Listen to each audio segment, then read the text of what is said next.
Happy Friday, everybody, and welcome to the Fanatic Forum. I'm your Fanatic and host, George Bueller, and of course, always at my side here because I can't do this stuff without him here. My brother from another mother, the Moorhead himself, the Seth Manhammer. Hello, good sir. What up, everybody? How y'all doing tonight?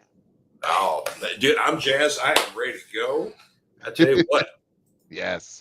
Oh, and basically, we had an early comment from Martin already saying he was in here 30 minutes ago, ready for. Oh, wow.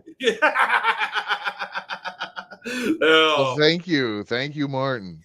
All right, he's counting down, ready to go, man. I love that. So, yeah. So, how are you doing, man? What's been going on this week? I'm doing great. Got to knock off work a little early. Came home, turned on the Xbox, and oh yeah, I didn't get to tell you this before the show, so this will be great to talk about real quick. Oh, yeah. So you know that RoboCop game? Yeah. Yeah, it's on sale on Xbox for like $6. Okay. Yeah, I need that. Yeah, so I snagged it and I was playing around with it, and yeah, like the first bit of it before you get into like the basically the tutorial part, I think. Okay. But like, yeah, it's a blast. Like just going through and just nailing dudes all over the place and shit's blowing up everywhere, and like, you know, you're just, yeah, you can shoot dudes in the dick and get achievements, and yeah, oh man, it's great. Yeah, it's definitely there. There's the little bit of jank going on. There was one time where I shot a dude, and his head exploded, and he still reloaded his gun and shot me, and then his body just stood there. That was a little weird, but you know, there's just still a little jank here and there. But you know what? For $6, yeah, you can't go wrong. Like, yeah, it's still a solid RoboCop experience thus far. I am pleased. V is in the room already. See, Crikey! Fanatic Gurus are live. Yes, sir. We missed you last week, brother. Our favorite Dreadnought. There we go. Oh, yes, dang right. Yeah. So you look good with a clean shave there last week. Thank you. Yeah, I was noticing that my awesome goatee had started growing and kind of like slightly slanted, so I didn't know what had happened. But yeah, we're starting from scratch here. It'll be epic again soon. Tight. Yeah. Oh, and then V, who's of course a very experienced gamer, saying that RoboCop game is so good. Yeah. Nice. It is a blast. Now, it's like a regular game. It's not one of those like stupid. You have to be online, have Xbox Live kind of crap, is it? Oh no. Yeah, It's just a first person. Good. It's a first person shooter, but it's got like RPG elements where it's like there's this like you're given like a hub world with objectives that you have to go and do, and like. Yeah, you can like pick up evidence as you go along. Like Nuke is all over the place, and like stolen wallets and shit. Yeah, it's like, you know, it totally plays into the whole RoboCop vibe. You'll love it. Yeah, because I was disappointed with like there was a Predator game that looked really cool. Like you had like a 4-man fire team, kind of like Left 4 Dead. Yes, you know, and you're hunting predators, or you could play the predator. But it's one of those like you have to be on live. Like I don't have live, and I'm not going to be live, so. I miss out on a Predator game. So there you go. Man, sorry, Fanatic Forum tangent real quick, talking about Predator and video games. It was like you can't do it anymore, but while you could, it was so friggin' great.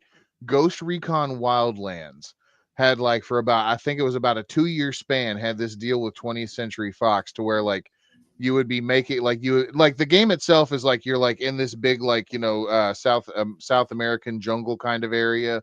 And you know, you have objectives to do, and it's like a third person tactical shooter kind of deal, right? And then it's part of an event, like from what I remember, if I'm remembering correctly. So like you're just playing all of a sudden, and then like you hear like the Predator like click, you know, in the background, like echoing. And then like, you know, you're going through and like you're doing other shit, right? And then like, you know, you might see like the blur of the Predator, you know, going on. And then after a while, like the Predator would actually engage you, and you would have, and like you could be like with a fire team of people. But it was just so cool because it was just this open world experience where like the fucking Predator might show up, you know, and it was a blast. Yeah, that's awesome. Oh, and V is saying soon you already are epic. Thank you, V. I appreciate that. And then Martin Guten Tag. Martin. Yes, sir. Oh, and he's saying you're better than epic. You're Sethic. Seth pick. Yeah, we don't want to say you're septic. No, yeah, it's And I'm not septic. Yeah. oh god. Oh Lord above. Yeah. So it was a busy day at the shop. I was, of course, Seth and I were talking beforehand, and yeah, I had a big old day on Whatnot, selling comics to the masses. So yeah, it was a good old day. I love those. Yeah. So Nice. good stuff. But of course, our main topic for this evening here, as our I got to pat myself on the back here because this. Once I was like, "Oh, we're gonna name this, episode here," and then like the song started in my head, so like, "More, more, more, how Momo. you like me? How you like me?" So I'm flipping through my YouTube at night, right? Like while I'm like, just checking things out and where I'm subscribed to the channel there. Like Mhm. it flips over and then I read it and as I'm reading it, I hear it in my head. And I'm like, motherfucker, George. Excuse me. Yeah. Well, you know what also runs through my head too is there was, oh god, what was it? Episode of The Simpsons where like I think it was like Mo had a disco record or something like that, and it's like Mo Mo Mo, how do you like me? Nobody likes me. So like yeah, so like but anyway, no, we're not talking about any of particular Moores. We're talking about Alan Alan Moore, Moore. baby. Watchmen right here. Woo-hoo. Yeah, George has like in his hand the ethical printing of the Watchmen trade paperback. The ethical printing. Yeah, because of the whole. We'll get into it. We'll get into it with the whole. Ooh, Yeah, okay. teaser time for the later segment. Oh, hang on. Here we go. A Seth pig is a rare and very valuable type of Bornean jungle pigs who are able to detect toy and comic truffles only by using its nose. Oh, I've heard about this concept before. Yeah. I do know what he's talking about. I didn't know that it was a Seth pig though. that's funny. I mean, I'm aware of different kinds of pigs that basically hunt, are truffle hunters and stuff like that. Yeah. So, Oh, excuse me. but Pardon. more comments in the chat. Yep, there are not only the first one there. Your countdown there. Yeah, we read that one. All right. Anywho, let's see here. A couple other things. Potential guests we have on here. I got to see a movie last night called Blood on the Bleachers, directed by Chase Dudley. This is definitely a horror film, kind of more in the vein of Scream, because basically, like teenagers in a high school are getting killed. I want staff as well. There's some adults getting killed too. It was a lot of fun going to the premiere last night. It was at the local theater here downtown. The States are literally, I could walk there. I was lazy, so I drove, but there you go. I could have walked them. But yeah, I mean, you could have walked, but you decided, you know what? I need to invest further into urban congestion and infrastructure. I pay taxes on these roads. Well, there was a Q&A afterwards, so I figured it's going to be late. I was going to go for dinner, so I'm like, well, I'm going to go to rallies. So I was thinking ahead that like afterwards I was going to hit up rallies after dinner. So after the show. Yeah, because you can't. Yeah, you don't want to stand at the rallies to try and get your dinner. Man, we don't have rallies anymore. Our rallies had rats and they closed it. Oh, that's a bummer. Yeah, we got a banger here in E-Town that's right down the road, man. They're solidly consistent and everything. So yeah, it's good. They're good people. Just thinking about it's already giving me the heartburn. But those fries are worth it, man. They are. I may or may not have had a Baconzilla last night and also today. So, dude, sometimes you get a taste for something, man. I get it. I dig it. But it's so good on the lips. Anyway, so had a lot of fun. So hopefully might be able to get Chase on the show here. He's a busy guy with a lot of other premieres going on here, but yeah, hopefully we can get him on there. I'm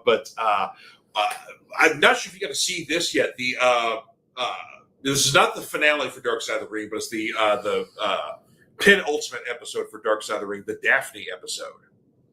Oh, okay. No, I that one was one of them I wanted to watch. Yeah, this past season hadn't really like tickled my fancy per se, Yeah, well, the Billy Jack one was good, but for like whatever reason, YouTube has not posted that episode within the rest of it, because like I paid for the whole season, but that one's not available. So I don't know if there's some kind of legal issue with some of the stuff he said in the episode or what. I've seen it in its entirety, and it's good. He doesn't really say anything, but it's a lot of crazy Billy Jack stuff, as it is, and just kind of see the rise and the very quick rise and the very long fall of Billy Jack. Right.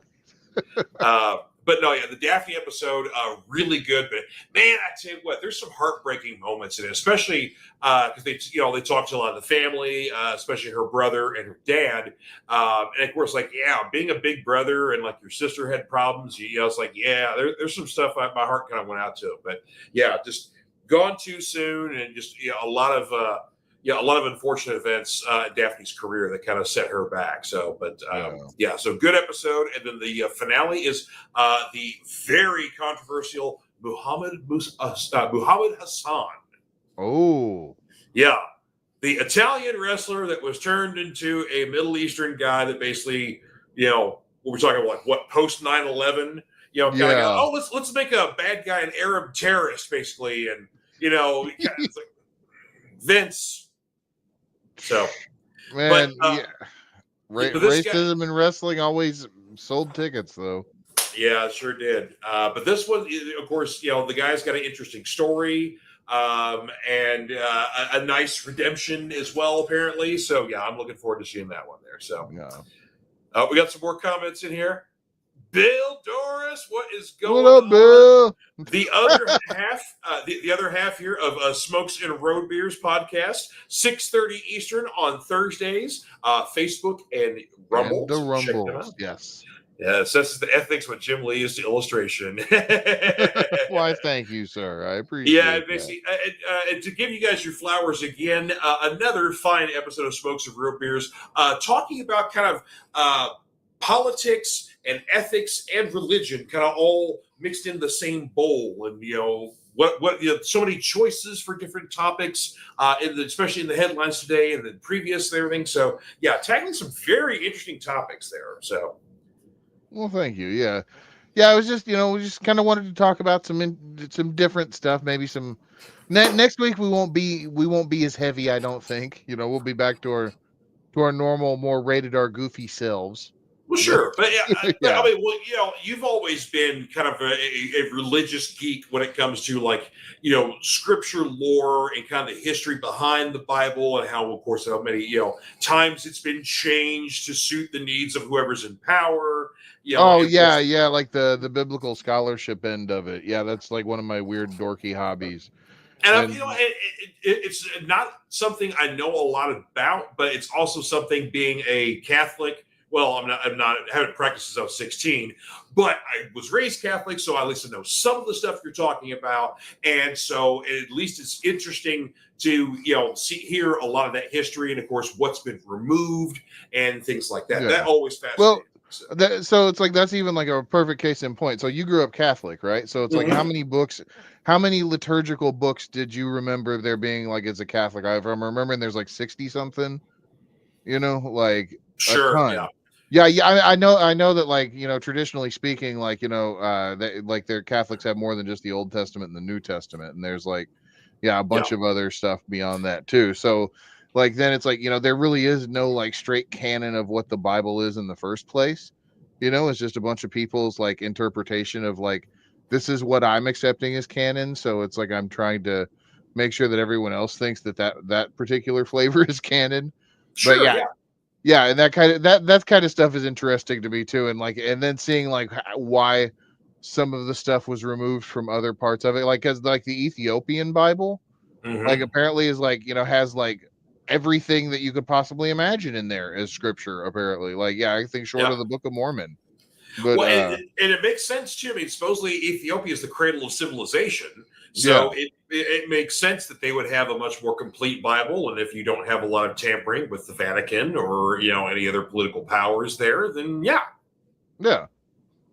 makes perfect sense. So and of course that's like a super, like, that doesn't, like, just like that little bit doesn't even begin to even start to try to scratch the surface of anything. But it's like, just like, some of the other stuff in it, like, is super interesting, like how some of like the earlier stories wrote like how it's framed certain ways, like, and presented to other people. Or like a case in point, like I think the example I used last night was like in God told the first lie in the Bible, right? Yes, yeah, Yeah, that was very, and that's the thing. I, of course, had grown up Catholic and Bible stories and studies and like that. Yeah, that was literally like God said this all this bad stuff's going to happen, and of course yeah, people are trying like, oh well, they need spiritual death and whatnot. It's like, if he meant what he said, he should have said it.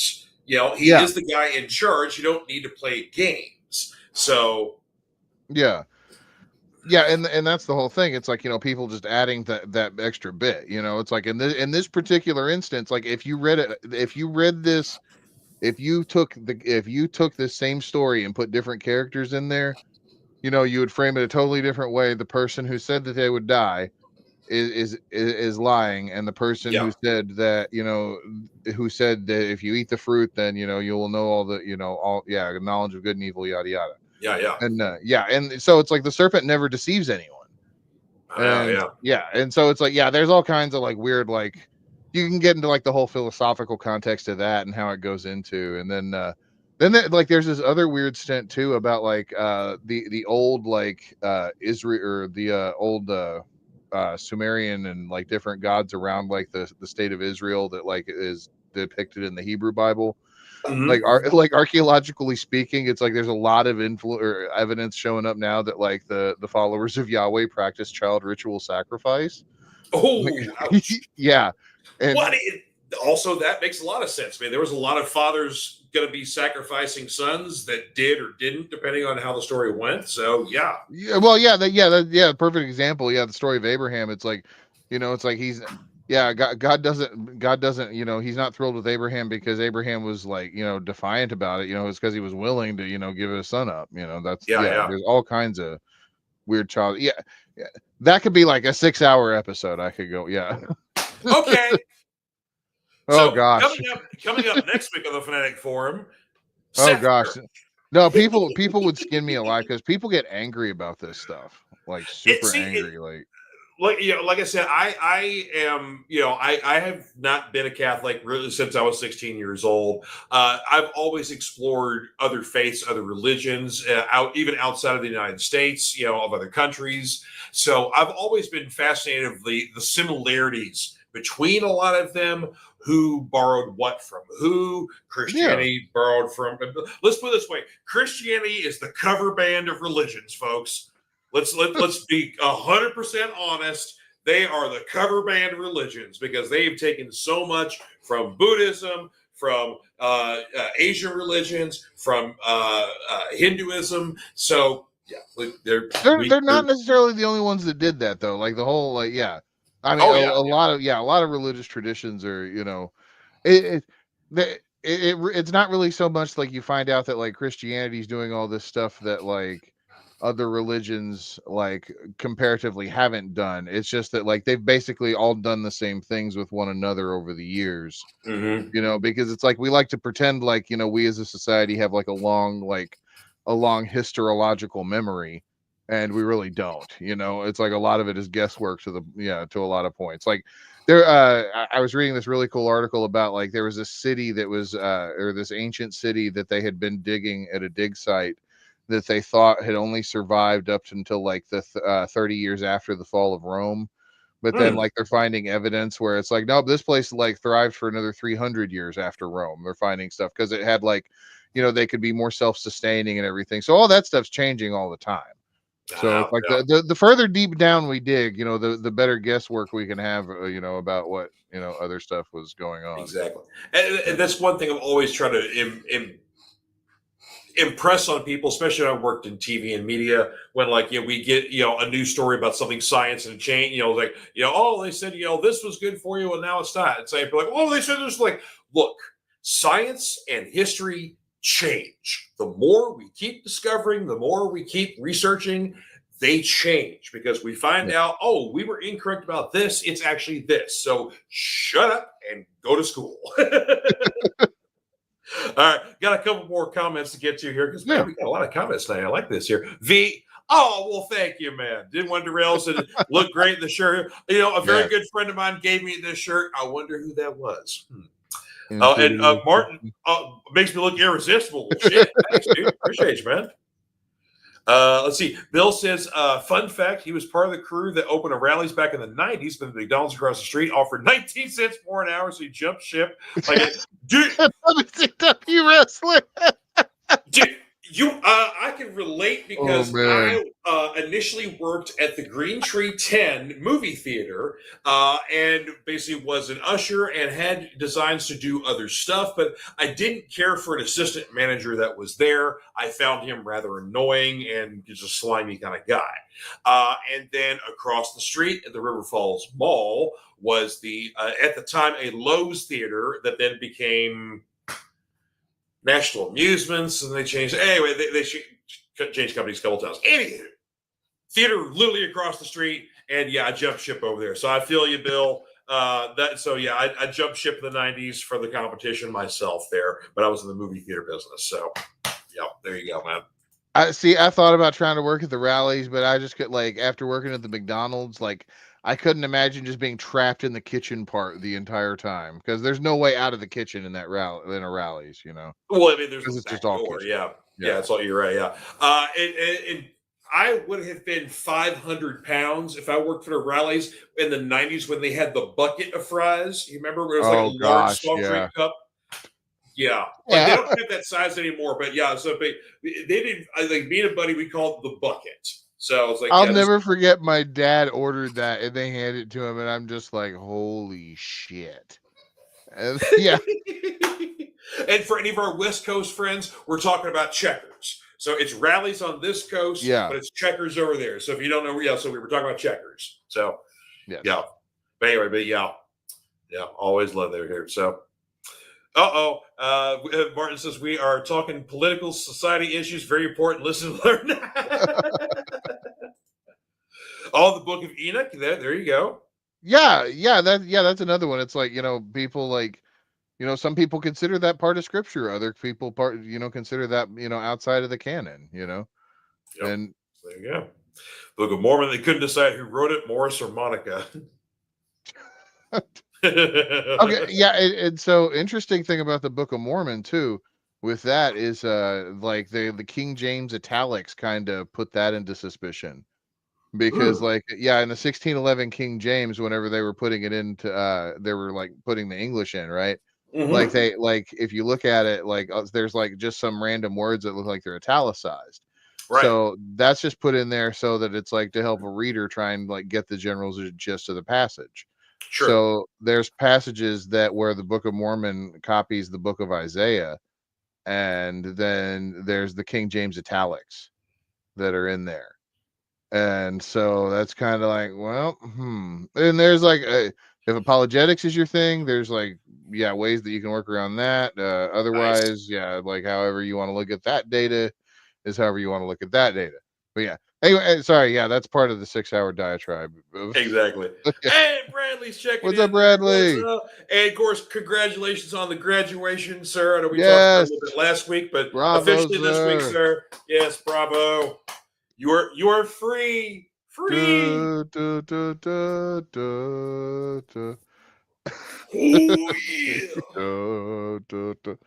Bioshock. Well, you know what? That's a really good reason, though. Yeah. Yeah.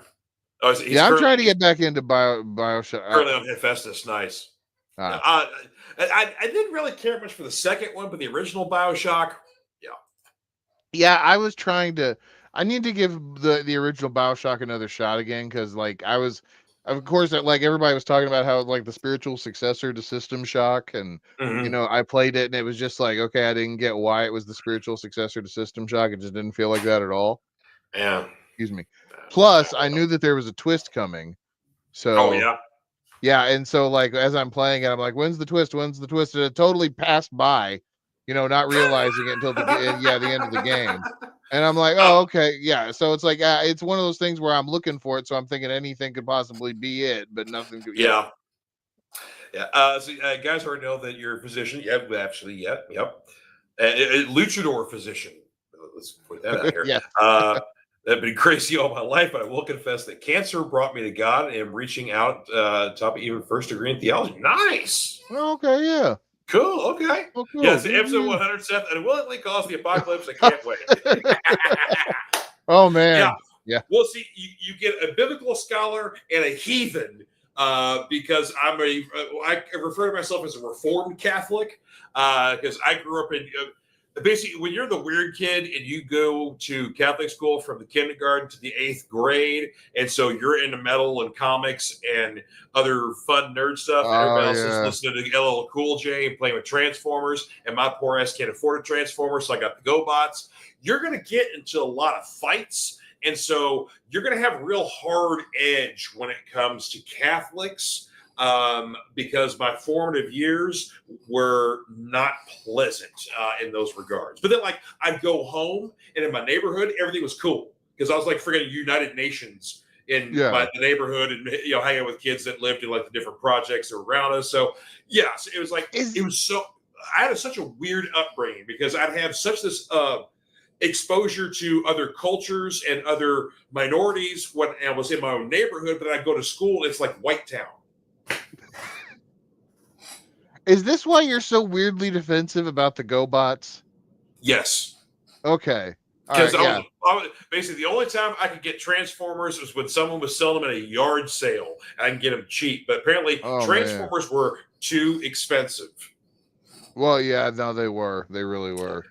Well, here's the thing. So, yes, of course, you could buy one Optimus Prime, but you could also have 4 GoBots. But when you have one Optimus Prime, this is a much more important thing than 4 effing GoBots. So, as a child, I understood the importance of, well, one thing sometimes may be more important than 4 things. But someone's parents, on the other hand, thought, well, wouldn't it be cooler to have 4 things? No, it would be cool to have the one cool thing. Yeah. Okay. You did grow up. Yeah. You did grow up in a household too, sharing like an income with your parents' income with your sister when it came to like buying stuff. So they were looking for the bargain. I get that. And I was the only child for the longest time. So Yeah. like, yeah, I got the transfer. I never had a Megatron. I had the Optimus Prime with the trailer. And I had a bunch of other Transformers. I never got a Grimlock, a G1 Grimlock. I always wanted one of them. Oh, yeah. But yeah, I did get the G2 that was blue for some reason. Why is he blue? I don't know. But yeah. I remember that one. Yeah. Yeah. Like I said, there was a lot of inconsistencies in why certain things, like, you know, I would have like a lot of other toys that would be, you know, considered expensive or somewhere else. But yeah, but I mean, I was mostly like He-Man, G.I. Joe, Star Wars. And then when they started doing like the Secret Wars and the Superpowers toys, I got on those because we're finally getting decent superhero toys for at the time, you know, stuff like that. But yeah, there were just certain things I just didn't have access to or whatever else. But yeah, Transformers was always a sticking point. So it's like, yeah, so I'm always a little defensive of the GoBots. It's like, you know what, I could afford some GoBots or even the more knockoff, robot changers, you know, the even more generic, you know, Transformers. Like, those were my Transformers. So weird confession time. There was a period of time where I used to love Easter between the ages of I think it was 25 to 31 or 32. And that was because you could go to most places that were selling Easter baskets and they would have generic robot Transformers. But they were the molds of all the old G1 Transformers. They were bootleg as shit. But for some reason, they were all, you could go into Walmarts and buy them. You could go into Meyer and buy them, like places like that. And it would be stuff like Devastator or like, cool. the jet or the one that was one of the jet ones. I forgot which one it was. You had a bunch of Decepticons, then you had the aerial bots for the Autobot side. Yeah, there was a bunch of those, but it was like, but they were just for, I don't know. And there was this big like online community about it too, because sometimes like you had to like go to like certain places to maybe try and get better plastic for some of them, because they were all, you know, it was just like cheap bootleg plastic, obviously. But like still, like, you're talking about trying to get like basically as close as you can ever really get to the G1 sets again, in that, Okay. in that style. And Nice. so picking them up, and I would flip them like what way you used to do with the Marvel Legends back in the day. Yeah, you remember those days? Yeah. Oh, yes, sir. Yeah. Yep. Or like, we would go to a Walmart and we'd get like, we could only get the one for ourselves, and then you'd hide the others, like, Yes. underneath the shelves and stuff like. Oh, yeah. Yeah, and hope that you could come back in a couple of days, and or a day or so, however long, to see how, or maybe it'll be there. Or maybe some other flipper got it, because they do the same trick. My buddy Josh at the shop was saying that he worked, I think it was a Walmart or something like that, a while ago, and basically he had heard, a tip that, sometimes flippers, hide toys under those shelves, and so he was, as an employee, would start looking at that stuff. And one time they found a Generation 1 pack of Pokemon cards. It was like a starter pack. It's like I think maybe like a starter deck or something like that. Yeah. Found them in there, and like they had been there so long that they had like get a scraper because they were like the plastic had fused to the. Oh no! So it was basically useless. Yeah. Well, I mean, like the outer plastic, so it's like they could still rip the plastic open and get the cards and see if there's anything in there. So the cards themselves were fine. It would just, but the packaging would have been messed up there. So yeah. There you go. Let's see here. Bradley says that Christianity is basically Judaism, but Christ is at the center of it all. Good point. Yes. Yeah. See, this is what happens when we get into religious discussions. We get some actually serious topics here. Oh, here we go. Bill saying Fanatic Forum PLE, the main event, you and me versus the Heretics. Oh, shit. War games. There you go. Good delivery there. I like that. Hang on. Get back up here. More comments here. 19 cents are still 19 cents. Bill had reason on his hand. Yeah, there you go. Yeah. Now you got to go. Yeah. Yep. Yeah. Seth McDonald's in the 90s would have been more epic than Clerks. Just saying. Oh, I already told the story on here, I think, before, about how the time that I made a biohazard in the back of the McDonald's. Yeah. Oh, then there's a bunch of stories I can't tell on a family-friendly show. A lot of them, weirdly enough. The funny thing is, in like the 30 plus years we've known each other and been friends, we've never worked together. No, never. Probably for the best, really. But because I'm kind of I wouldn't say I'm a get up and go kind of guy, but I'm like, if I don't have anything to do, I find kind of stuff to do. But that's only if I like the place I'm at. If I don't like the place I'm at, then I'm a total slacker. Yeah, no, that's 100% me too. Yeah, like I like at the shop, I'm like get up and go kind of guy. But like after 20 years of working at the TV station, I was ready to be a slacker. Yeah. So yeah, and then after like 3 years at Dairy Queen when I was in high school, I was ready to be a slacker at year 3. So just yeah. Even though the thing with me at McDonald's was like that the crew that worked there at the time was basically like all my buddies from high school. So it was like me and Chuck and like a couple of other a couple of our other friends. Like Brian never worked there or anything, but so some of the other guys. So it was like, pretty much like we would go and like just be little terrors in high school, and then go and clock in and run this restaurant very poorly, and terrorize these poor managers for like 6 hours or however long child labor laws would let us hang around. Dude, and then it was and then they'd buy us alcohol or whatever. Yeah, and like we're like a bunch of teenagers getting drunk trying to clean a restaurant. Dude, I mean, of course, hanging out with Chuck today is still good, but hanging out with Chuck back in the day was always a blast. But working with Chuck, I can't only imagine. That would have been fun.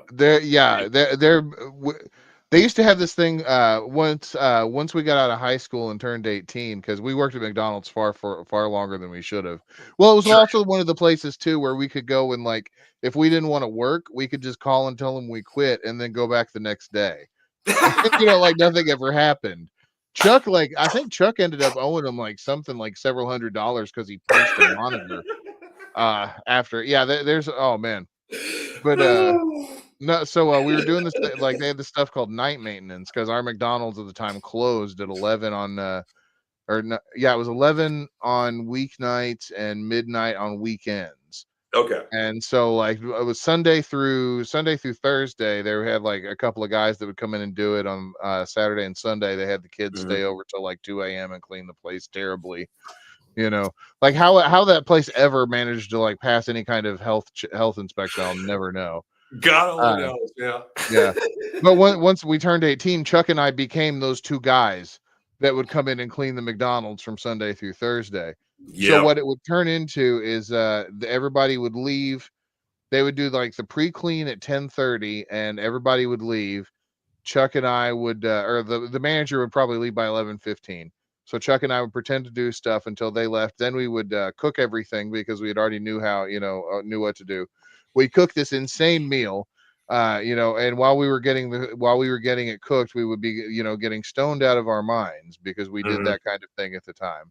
Sure. And yeah, we're dumb kids. And yeah, then we would watch Comedy Central because this is in the heyday of South Park and the Jon Stewart Daily Show. There We you would go. watch There South you go. Park and Comedy Central up until about 2 a.m. Yep. Sometimes 3 a.m. depending on if we missed the first round of loop, because the programs would loop after a certain point in time at night. Well, yeah, because the And yeah, infomercials usually would start somewhere around like 3 a.m. or something like that. yeah, So, yeah. That was about the time that we actually started cleaning the restaurant, and we had like 2 hours to do it until the morning shift started to show up. We always did it, and we never had any complaints. But somehow, I don't know how we did it, but we managed to kill it and not gain like 800 pounds in the process. Because I mean, we would invent shit, man. We would like quad quarter pounders and I invented stuff all the time at Dairy Queen when I worked the grill, to the point where some of the regulars would catch on to some of the things we'd make back there that actually clicked. And so when they basically were like, I would do like patty melt burgers and other different, I had like a couple of different things. I had a breakfast sandwich I made that was a little different. And so some of the regulars caught on to stuff and they start requesting it from me. It's like, oh, is George working the grill? Yeah. Hey, I asked him to make one of those things. yeah. I was like, yeah, Oh yeah. Yeah, it was all over too, especially once like I knew how to cook the breakfast stuff and the dinner part. Yeah, because at like 2 a.m. or like you just throw a tray of biscuits in there and let them, because those good when you can cook your own McDonald's biscuits just perfect. Yeah, mm-hmm. it's amazing. Yeah. Yeah. Oh, hey, we're still on the subject of food here. So Bill say the $2 Rally's chicken box bites kept us alive in the 90s and 2000s. Yep. Dude, yeah, $6 and you had a feast. Yeah, totally. Yeah. Oh man. Martin says, Seth, you can talk for hours about the topic. Really love to do that. 1 point so far. And, oh, yes, we still need to I do. know. I have not forgotten about Shadowrun this time. I have No, not forgotten. Yeah, it's just there's a lot of irons in the fire with that one right now. Yeah. But And matter of fact, of course, just talking about infomercials, like, real talk, I would love to do an episode of like 90s and 2000s era infomercials, especially ones that had a plot line. oh yeah.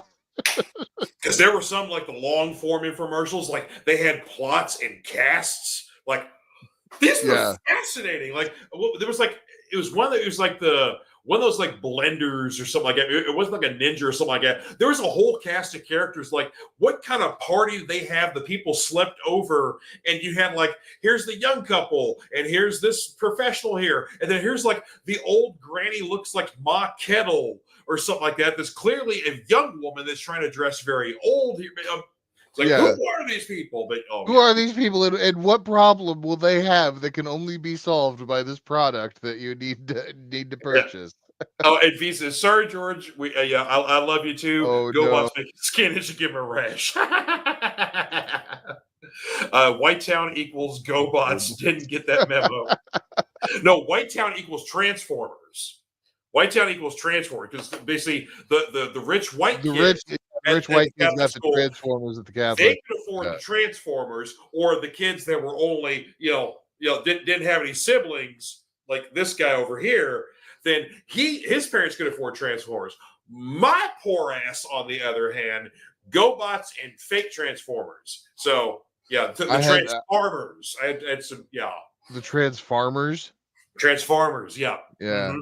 Now Yep. I had the He-Mans. I had Castle Grayskull. Oh, I had a Grayskull. Yeah. I had the Technodrome, or I had the Terradrome, the GI Joe Didn't have one, that. the Terradrome. Yeah, I had Didn't have that one. Terror. Yeah. Didn't have I that had a one. bunch of GI Joe vehicles. Never got the aircraft carrier though. Yeah, that one yeah. I had I've maybe mentioned this before on the show, but I had a very long talk with my parents the year the aircraft carrier came out because I really wanted it. Yeah. Not that I had a lot of things on there, but I needed like a base, and I never had a base for anything. Like basically, my base of operations for most of my GI Joe stuff was the Ewok Treehouse playset. So, I never which I imagine was something that's like yay big compared to basically it was 2 levels. Yeah, but anyway. Yeah. But anyway, so I never had the GI Joe base, never had the Cobra Terrordrome or anything like that. So I told my folks, like, look, I know this thing's $100, but I really want it. My budget for Christmas is $100. So for me, all you have to do is buy one thing. One thing. And I know I'm only going to get one thing, but I'm okay with that. Please buy me this one thing. Guess what didn't happen? They bought you other things. Sons of bitches. I still never forget them for it. Anyway, V says he had the original Megatron that turns into a weapon. Oh, yes. Man, I could have bought one at a flea market back in the day whenever they were like relatively cheap. And I'm talking about like $20 in like 1992 money. Yeah. Oh, man. Yeah. And I'm like, no, I'm not going to do it. I bought like 8 GI Joes that I blew up with firecrackers like 6 years later or something. Martin says this German lunatic with the Ameros more than the Dupinos Mexican friends is on the GoBot neck of the woods.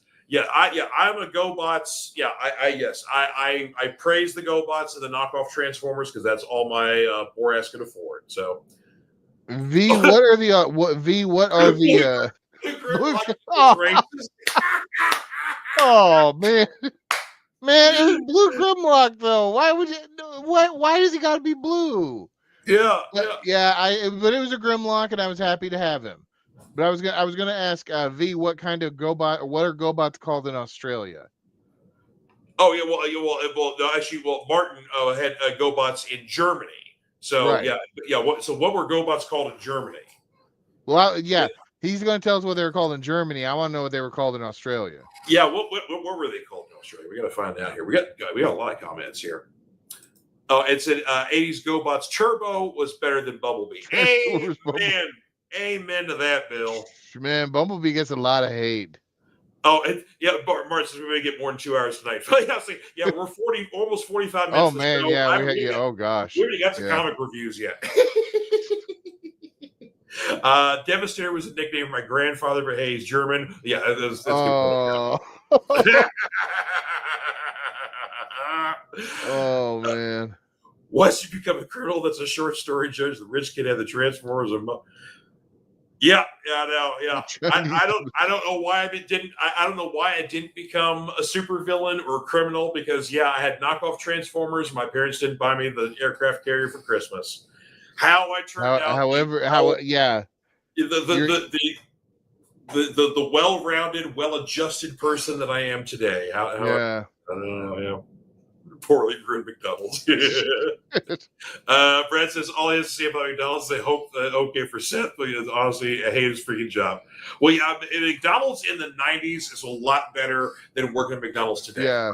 Yeah, we didn't have to wear gloves either, which blew my mind. Like looking back on it now, it's like the first time I saw a McDonald's employee with gloves, I'm like, we never had to do that, and I was like, oh man, yeah, because you had no idea. They say you're supposed to wash your hands every 30 minutes. They say that. Botulism is good for you. Just saying.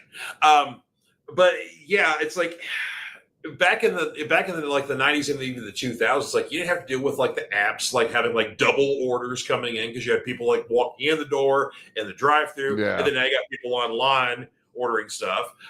There's a lot more Karens today because they're getting empowered by seeing other a-holes complaining online and in videos, so they want to make scenes and whatnot, so you're getting a lot more of that. So I can see working at McDonald's today would definitely suck. Yeah, So yeah, definitely.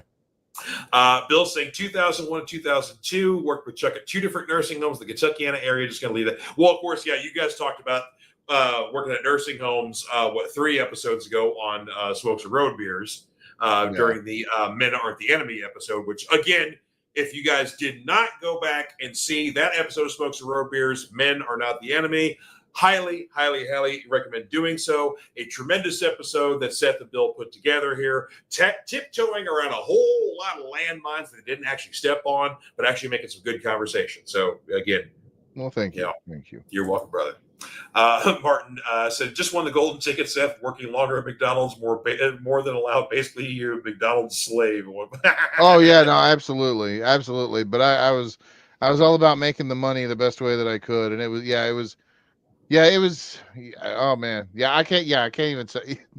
Anyway, you can sue them today for billions. Man, the thing is, though, it's like I'm not even sure if half the people involved are still alive at this point. Well, you get more money. Yeah. It's a class action lawsuit of 2 people, you and Chuck. Oh, yeah. Yeah, true. Bradley said, screw you guys. I'm going home. The infamous McGangbang sandwich was invented on the roof of the Charlestown, Indiana McDonald's. Damn it, Bill.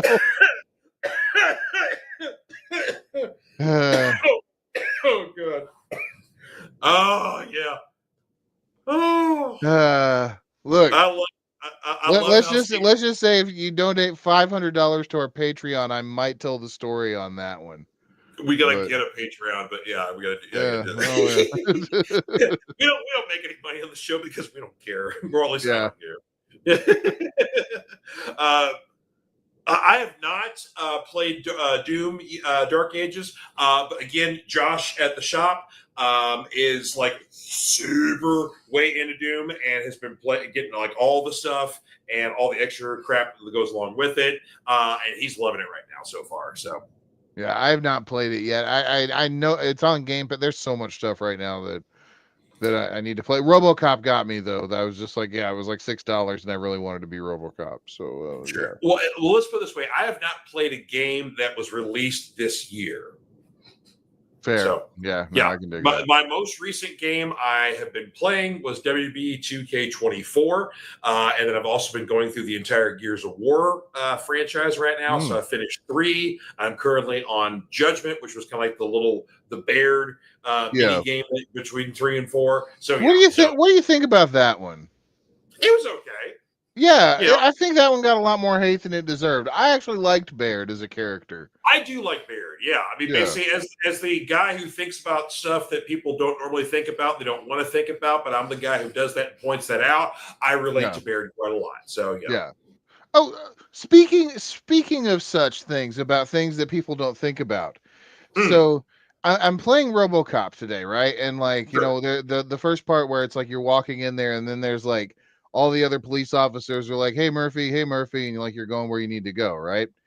So like these guys, like, never mind that there's like a robotic cop, right? Never mind the concept of RoboCop, but he's your dead coworker that you spent years with, that is now like, who is still legally considered dead. You know, who is basically, like, for all intents and purposes, like whatever little bits of organic things in there, It's he's like a walking corpse. Yeah, he's a walking corpse and like an urn at best. And it's like everybody has to be like, oh, hey, what's up?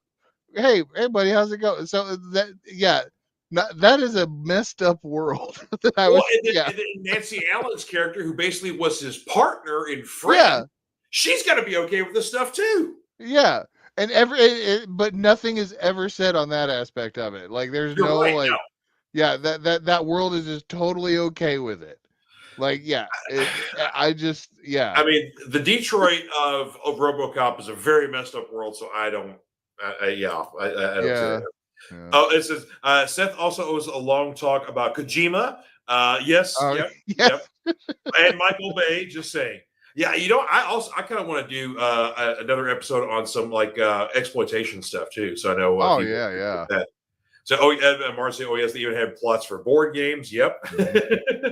So, look, the access to ecstasy in the 90s was very, very easy. Dude, my ass didn't. I couldn't afford that stuff, man. I was good on. Yeah, I I've was good on never. like. Yeah, I could never. First of all, I could never find ecstasy if I wanted to do it in the first place. But You had to get that at like the places I would never frequent, which were like called nightclubs, apparently. oh yeah, Yeah, so no, I was good on like dirt, weed, and cough syrup, man. So, Martin I said have a Grayskull. he has a gray skull. Yeah, Yep. I had a Castle Grayskull. Yeah, Yeah, I had a great. Yeah, gray skull apparently was everything you could. Gray skulls apparently were cheap, so there you go. So everybody can have one. And Brad says another thing. Is it just me, or do the OG Transformers theme song sound like the Terminator theme? You know what? I can hear them distinctly in my head because Terminator's dun dun dun dun dun dun dun dun dun dun dun dun. Transformers is a dun dun dun dun dun dun dun dun dun dun. So it's kind of sideways, but then of course when it takes the other thing, it's like it's a little sideways, but yeah. I mean, it's similar. I can kind of see because especially with like the synth heavy nature of both of them. Yeah. Yeah, you might be onto something there, Brad. Because of course, Brad Felder was the one who did the Terminator theme. I can't remember who did the original Transformers theme. So yeah, I can't remember. Some Japanese guy, if I remember correctly. Oh, there we go. Yes. Oh, yes. Oh, yeah. Yeah, dramatic, George, you'll have to come in for that one. Yeah. Let's get traumatic. Yes. Oh, man. It's going to be another heavy episode. It's just going to be us crying about toys. The childhood toys that we love to have received, but never got. Yes. Oh. If he says, speaking of $100, he won a Jordan 1 sneaker. Parents laughed him out of the room. Oh, so see, a different kind of pain, but a similar pain. So man. Not for Christmas, but on a birthday, and I might have told this story once before too. I had $100 of birthday money. This is the whole cyclical thing of $100, right? And so, like the local comic book store, the Book and Music Exchange on Preston Highway, that is no longer there. R.I.P. Loved that place. R.I.P. Yeah. Had a copy of Giant Size X-Men #1 for $100, and I was wanting to get it so bad, and my mom refused to let me get it. She's like, "You are not spending $100 on one comic book," which probably was for the best because who knows when I would have sold it or gotten rid of it, because at the time, you could have kept it, and you would have had a great key that goes for much more than $100. Look at what happened to my original collection. That wasn't surviving that, especially. Yeah, that's true. Yeah, that's true. You know what? But Mark was saying GoBots because basically in Germany they called them GoBots. And V says Seth, it was also GoBots, roughly translated from the language saw it in. Roughly translates to changers. That question made him chuckle. Chuckle made brought back a lot of memories. Nice. So on the vein of a giant size X-Men for $100, I know I've told this story when I do my live streams, but I don't think I've told this story in the podcast. So the very first Comic-Con I ever went to was a Chattacon in Chattanooga, Tennessee in 1992. It was a lot of fun because Chattacon was still pretty small at the time. It's grown a little bit more. It still exists today. But it was at a hotel. They had a vendor's room. There was a room where they were playing, sci-fi and fantasy movies, or they'd play like little shorts in there. So that was the first time I ever got to see Bambi versus Godzilla was in there. The first time I got to see Rocky Horror with an audience was in there because it was before I started going to the Vogue because I wasn't driving in 92 yet. Right. So it was the first time I got to see Rocky Horror with an audience. So that was awesome. A lot of other old school stuff like that. But anyway, so I'm going around the vendors area, and somebody had a giant size X-Men #1 for $100. I had $100. I bought the book. So I go to my friend Rick, who you may remember Rick at the time. I do remember Rick. Yeah. And Rick's uncle was with us. Now, Rick's uncle was described to me as he's a very eccentric sort of guy. Translate to 2025, he was gay. He was gay as the day is long. Okay. And he didn't hide it, so God bless him to not do that. Perfectly fine guy. He's he sees that I spent $100 on a comic. It's oh man, I was I don't know. It's you spent a lot of money on that. Your parents could be okay with this. it's okay. I had the money. I got a job. It's all good, man. It's like, this is a major key here, and it's a nice copy, and I got it for $100. This is a big deal. I got it for. So I was giving him all the pitch that an experienced comic person who bought himself a major key for a good price. Yeah, right. He made it stink out of it that my parents were going to flip over it and blame him. Like, yeah, I was like, no, they don't even know who you are. No, it's cool. Don't worry about it. He took me back to the vendor and begged the vendor to give me my money back, and I had to give him the book back for him. I'm like, I didn't tell the vendor. Like, I'm even back there behind the dude going, right. Oh man. And the uncle wouldn't give up, and finally, like, I was so embarrassed. But so I had a very nice. It was more than a very fine, but it wasn't quite a near mint. But it was a really nice copy of the Giant Size X-Men #1 I had back in the 90s, where I got for $100. So yeah.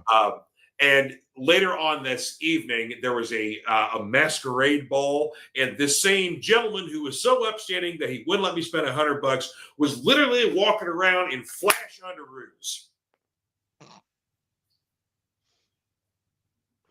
I'm like, you're a grown ass man walking around in flash underoos during a costume gala.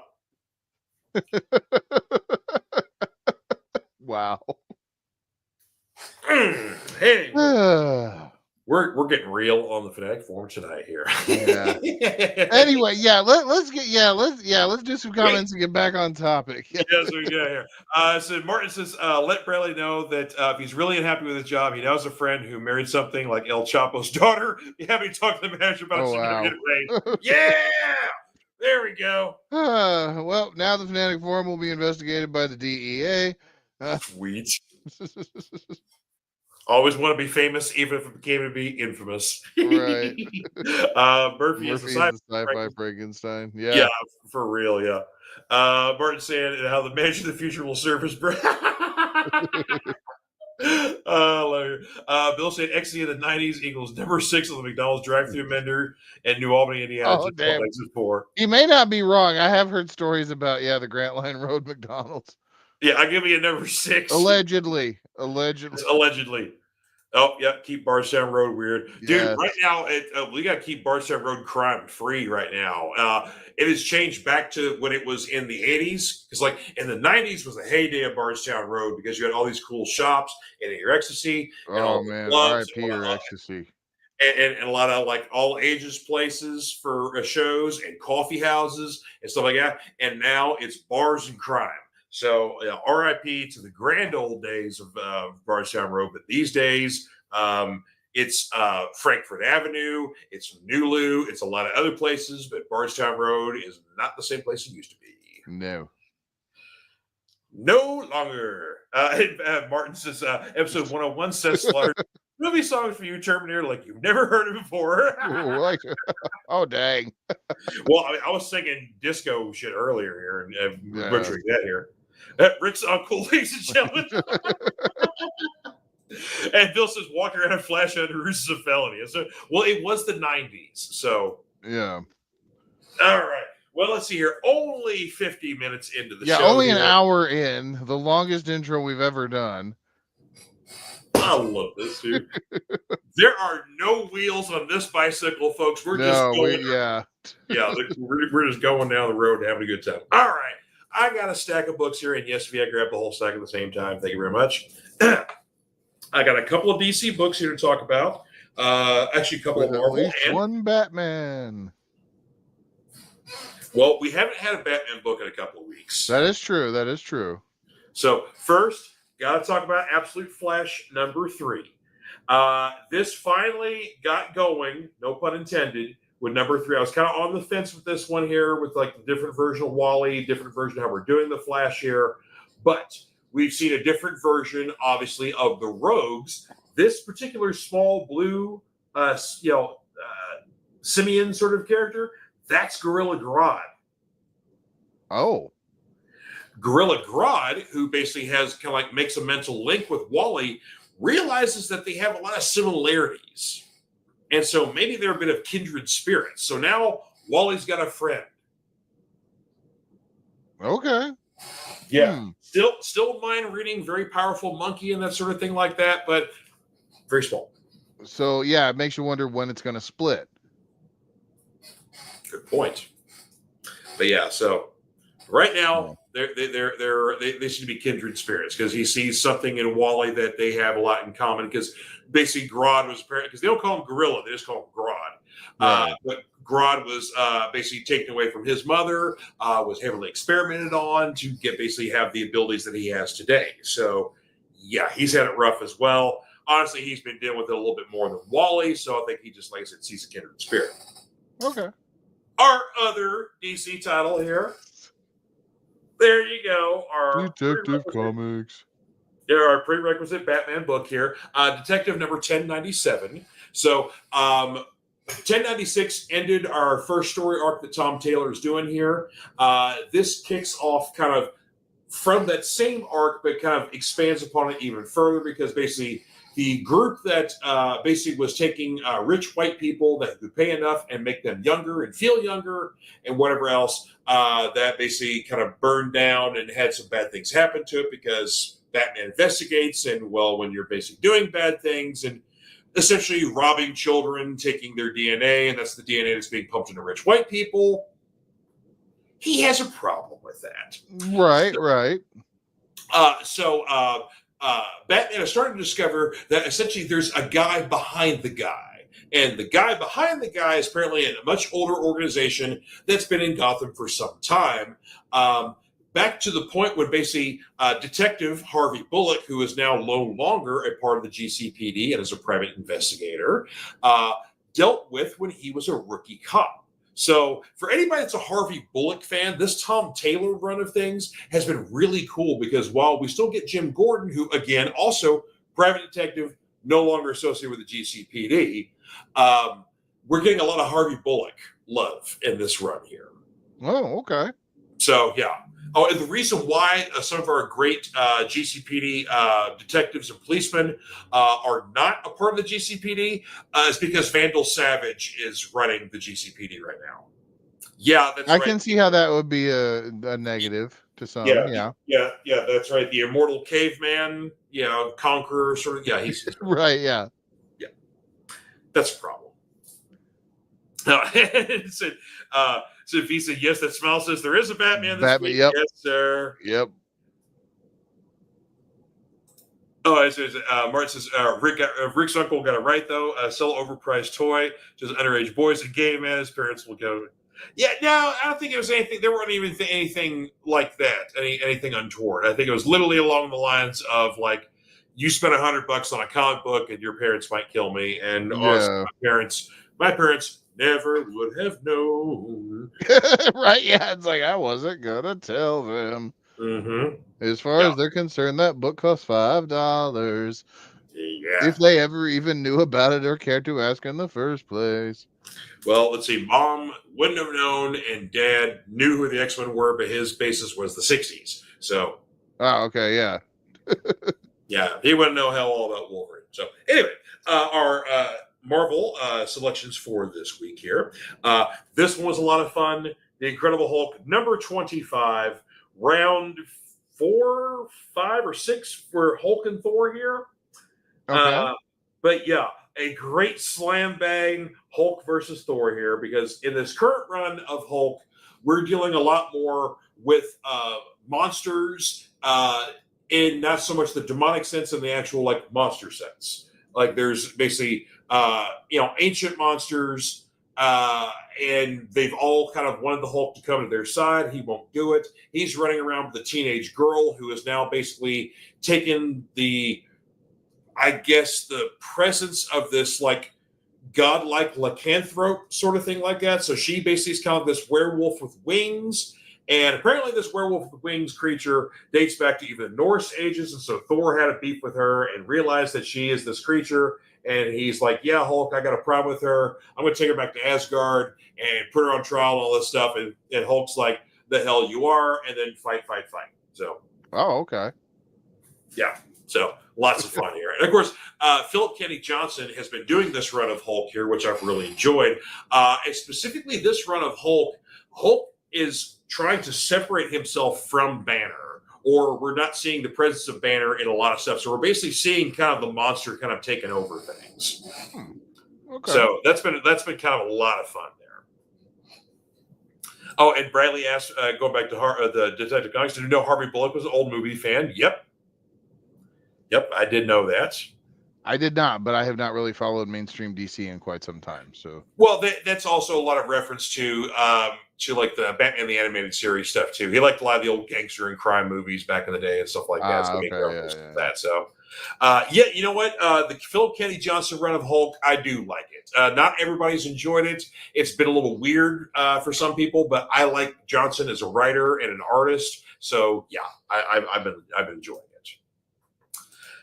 V says you have a cover price of Giant Size X-Men with 50. Oh, the cover price of Giant Size for 50 cents. Could have pulled it up. Yeah. Yep. Yeah, I was like, no, this is totally in the 50-cent bin. This is yeah. Yeah. After learning to forge my report cards, I became a very experienced liar when I needed to be when I was a child. So. Dang. Well, they put a lot of emphasis on stuff that wasn't really important in the long run. And yeah, they really yeah.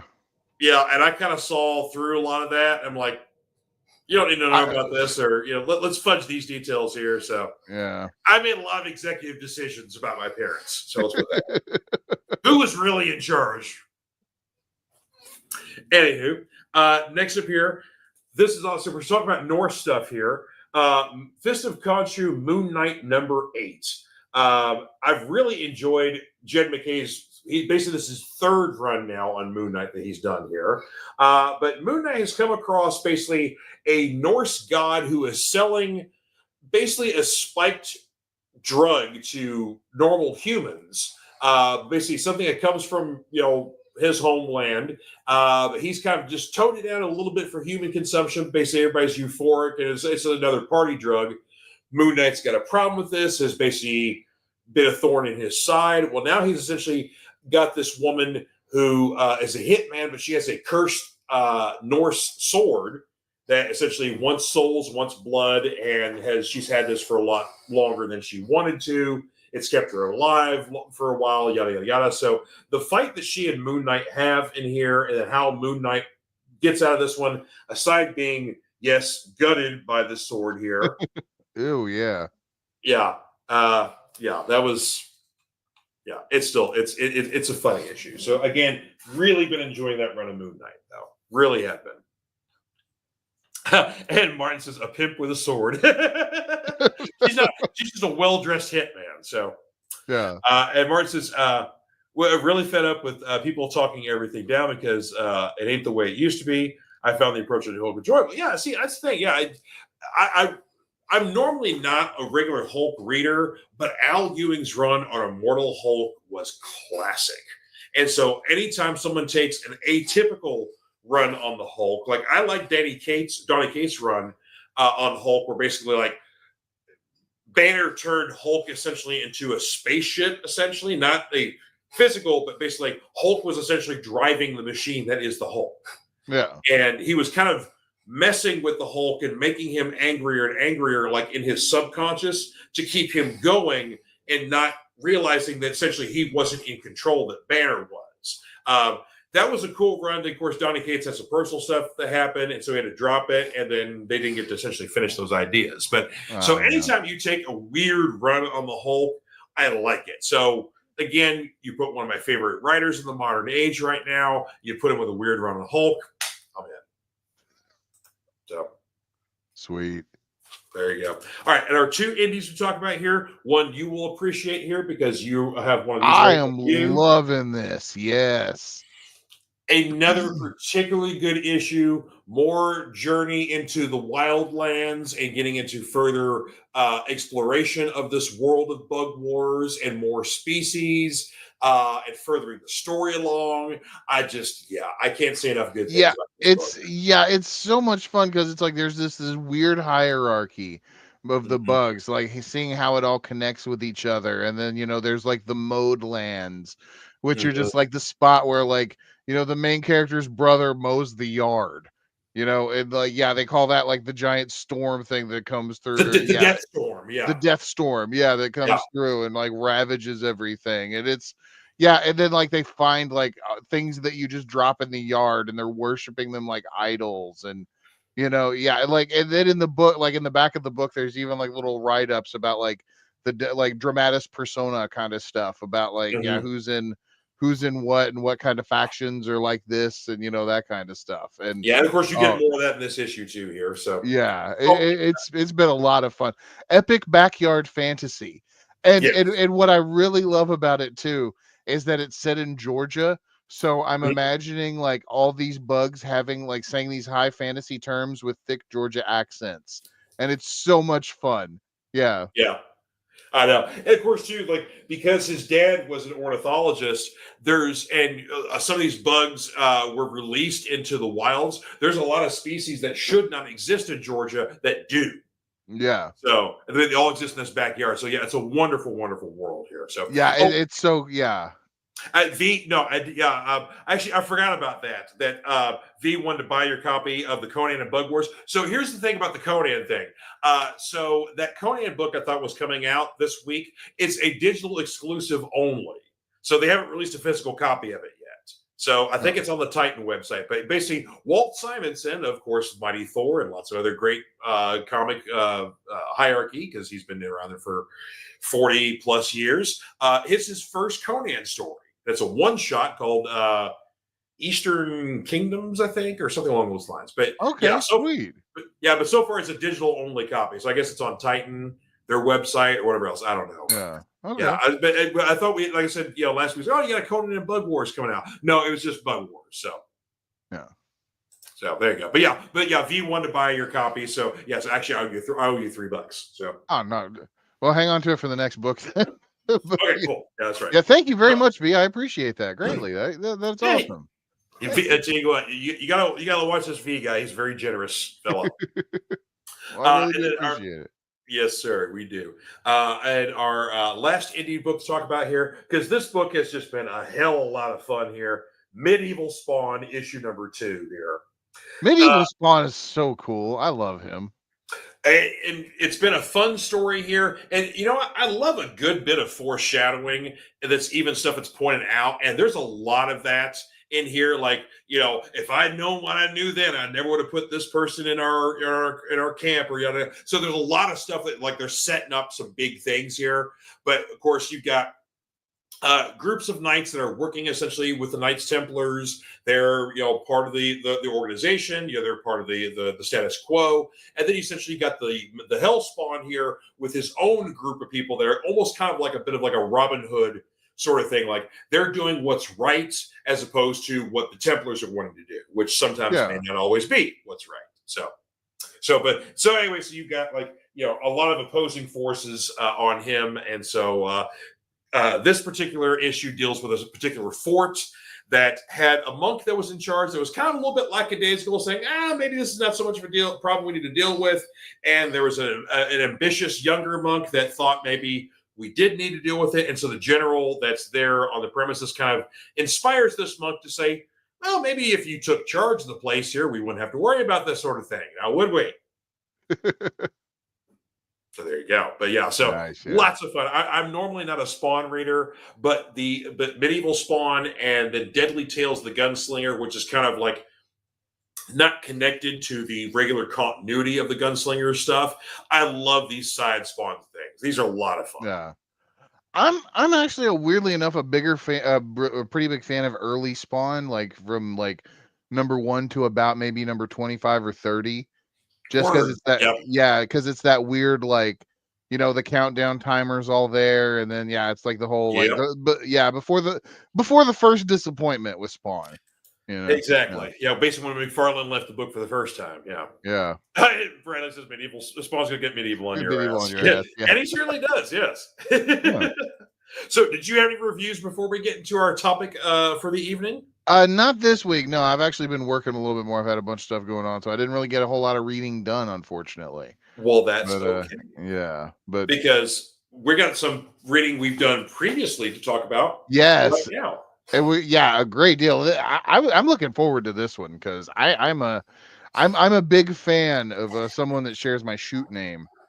Yes, that's true. Yes, Yeah. because we got to talk about more, More, more, more, more. more, more, more, Yes, more.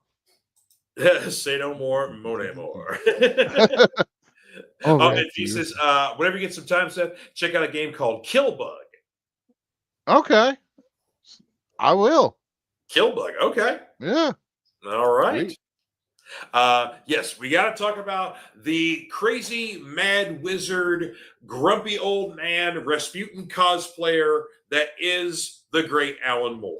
Yeah, the man who, like, in the Wizard magazine in the 90s and the 2000s, when he was in the top 10 writers list, looked like James Hetfield from the Black Album.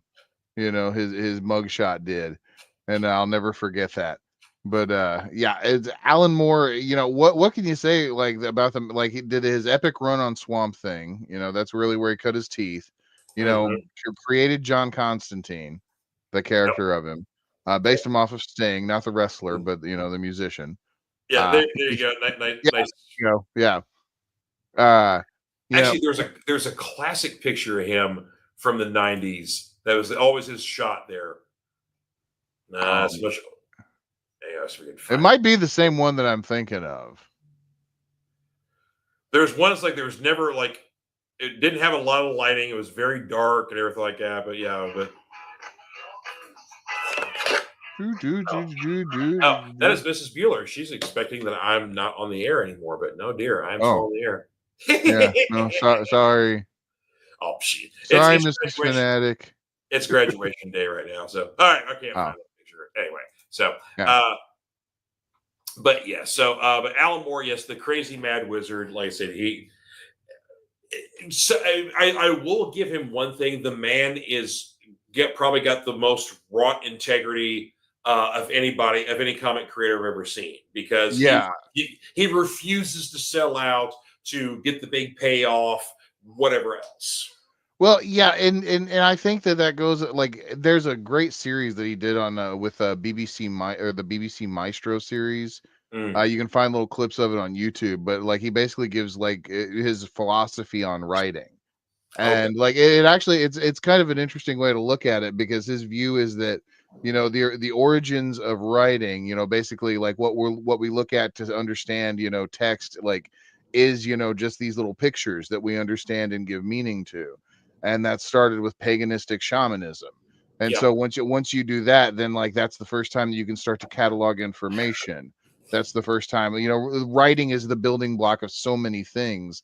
And it Sure. really is, like, it's like literacy in writing, like, being able to understand it, like, it really is kind of like a magic that we take for granted.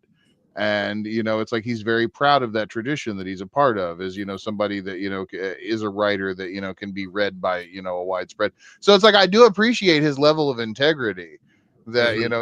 he's got regarding his works. And some might even say, like, fanatical to a fault. But I'm I, I'm just gonna talk about the adaptation that I completely understand, and a bunch of people love, but I don't understand why. Okay. V for Vendetta. Are you a fan of this? Are you a fan of the movie? It's okay. There's things I like about it, but there's a lot missing. Yeah, I think the whole thing's dog shit. It totally misses the point of the original to me. Like, It does. Yeah. yeah, I can completely understand why Alan Moore hates that adaptation of it. Or, well, Yeah. he's never seen it, from what I understand, or he's refused to watch, or maybe he has seen it. I don't know. There's some of them he hasn't seen. I There's haven't. no Yeah. way he's seen that. I know there's no way he's seen the Watchmen movie or Oh anything no. like that. Yeah. Yeah.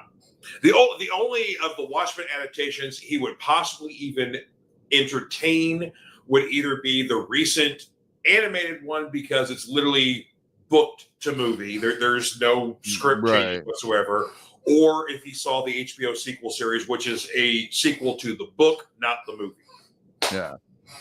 Because Yeah. basically, because they're still dealing with squid attacks or the illusion of squid attacks versus the big bomb that Snyder did. Yeah.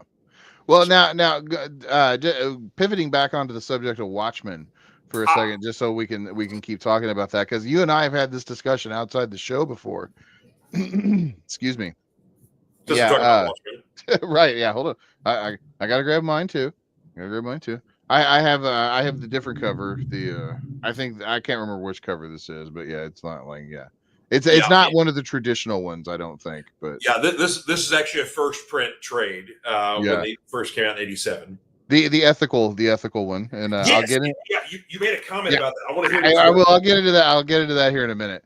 But Yeah, yeah, but but we've had this discussion. I believe it. Yeah, we were talking about when you gave AJ his first copy of the Watchmen. yeah, And yeah, when you read it at first, like Rorschach is just the coolest character ever. yep. And then the next time you read it, you start to pick up on different things like, hey, that's a little messed up. Like, okay, this is Uh-huh. weird. Like, yeah, it grows with you. It Yeah, really does. And it's like, I mean, I sincerely believe that's why it's considered like one of the greatest novels of all time. You know, yeah, not even just graphic novels, just like this is some people do consider this literature.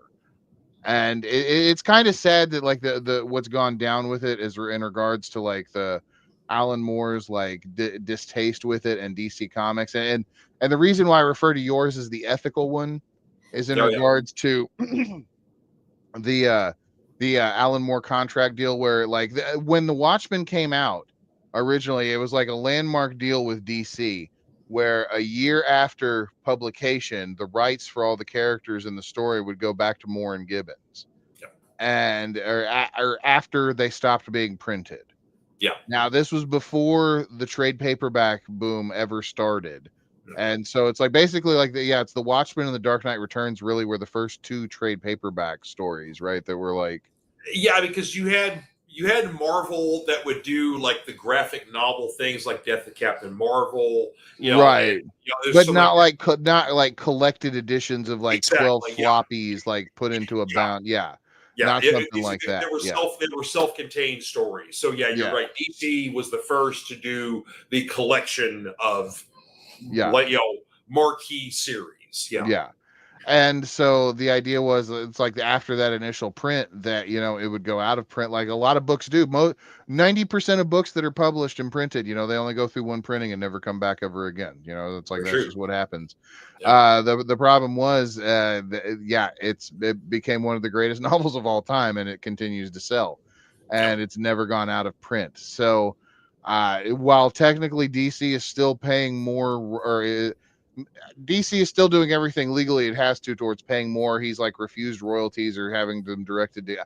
I know that Dave Gibbons profits more from this than Moore does, if at all, in regards to the Watchmen. Or I'm not and sure what he takes money for, or what he doesn't with his old works. well, and a lot of that has to do with Alan Moore too, because there's a lot of times whenever like they want to make a movie for Watchmen, or they got a movie for V for Vendetta, or League of Extraordinary Gentlemen, or basically anything. It's well, especially with Watchmen, because of course that's just Dave, that's him and Gibbons. He's like, yeah, just give the money to Dave, Yeah, yeah, because Alan Moore gets all the celebrity attention and all that kind of jazz, whereas Dave Gibbons, who is still working today, is a tremendous artist, does not get the grand historical, celebrity status that Alan gets. right, yeah, And and I mean Alan, he's like, especially in something like this, like yeah, this is a good. Oh, yeah, I got to make sure it's an appropriate page. Uh, but uh, but yeah, just the panel layout. The 9-page grid, like the detail, Gibbons' work in here is like on par with Moore's, like as far as visual storytelling is concerned. And Mhm. it's like the whole book, just the way that it's set up and laid out with the artwork. Yeah, it's the art was just as much important as the writing in the creation of this to make. Yeah, it's 100%. not. Yeah. Yeah, and Alan Moore's not without a sense of humor about it either too. Like I've read interviews where he's talked about, it's like he refuses royalties for these books, and it's like you see these big checks come through and you get a little teary eyed about, oh yes, okay, go ahead, send these to Dave.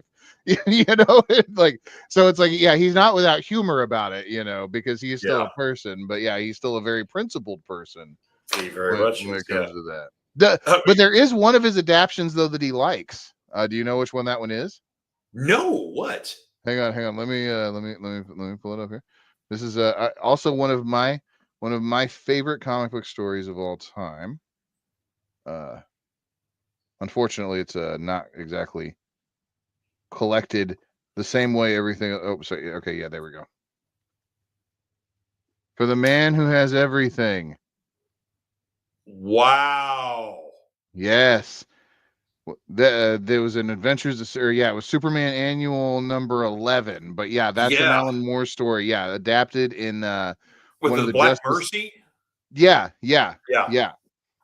With adapted into that Justice League Unlimited episode where Batman and Wonder Woman are going to give Superman a birthday present, and Mongol has already like infected him with this plant thing. Yeah. And he's in the Fortress of Solitude.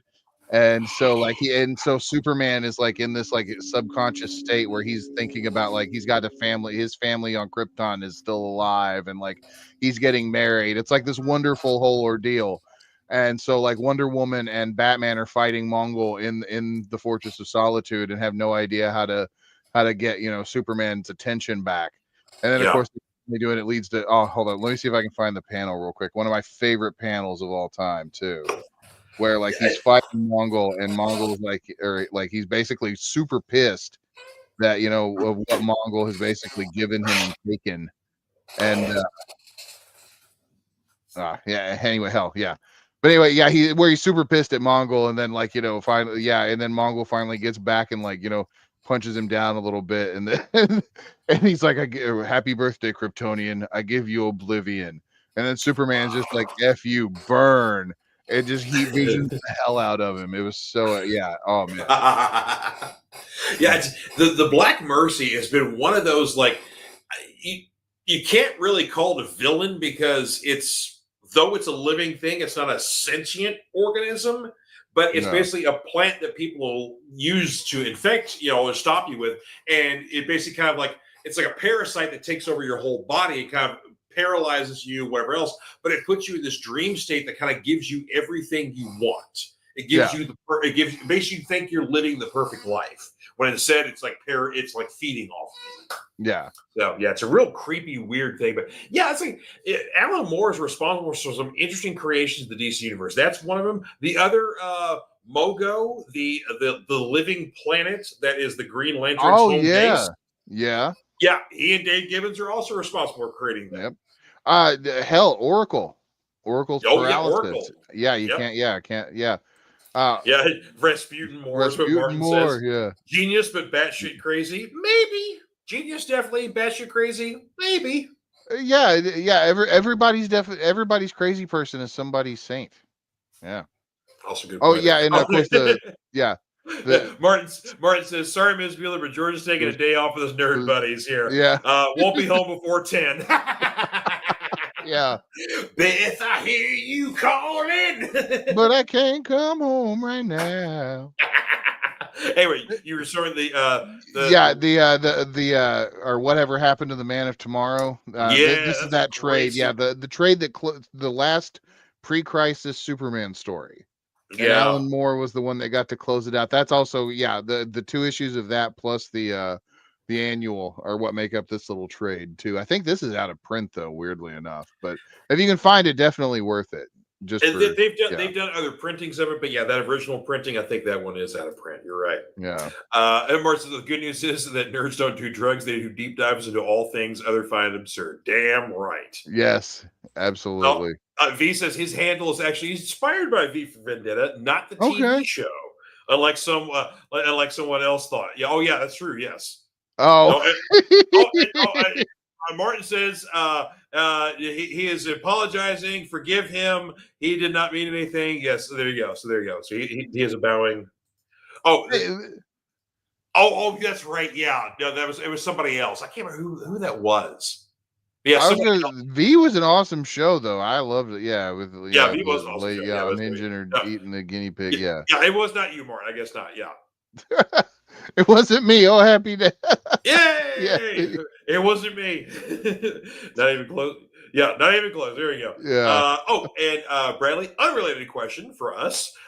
If you could have any superpower, comic book characters' powers, abilities, or weapons, publisher doesn't matter, what would you have and what would you want? Oh, man. Interesting.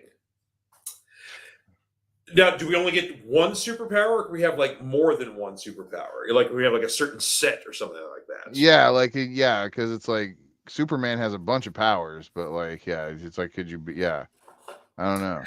I mean, it's like the easy one is like I would love to fly because, like, forget this car shit. I'm gonna go just like, I gotta go to the store like back in a bit, you know, Yeah.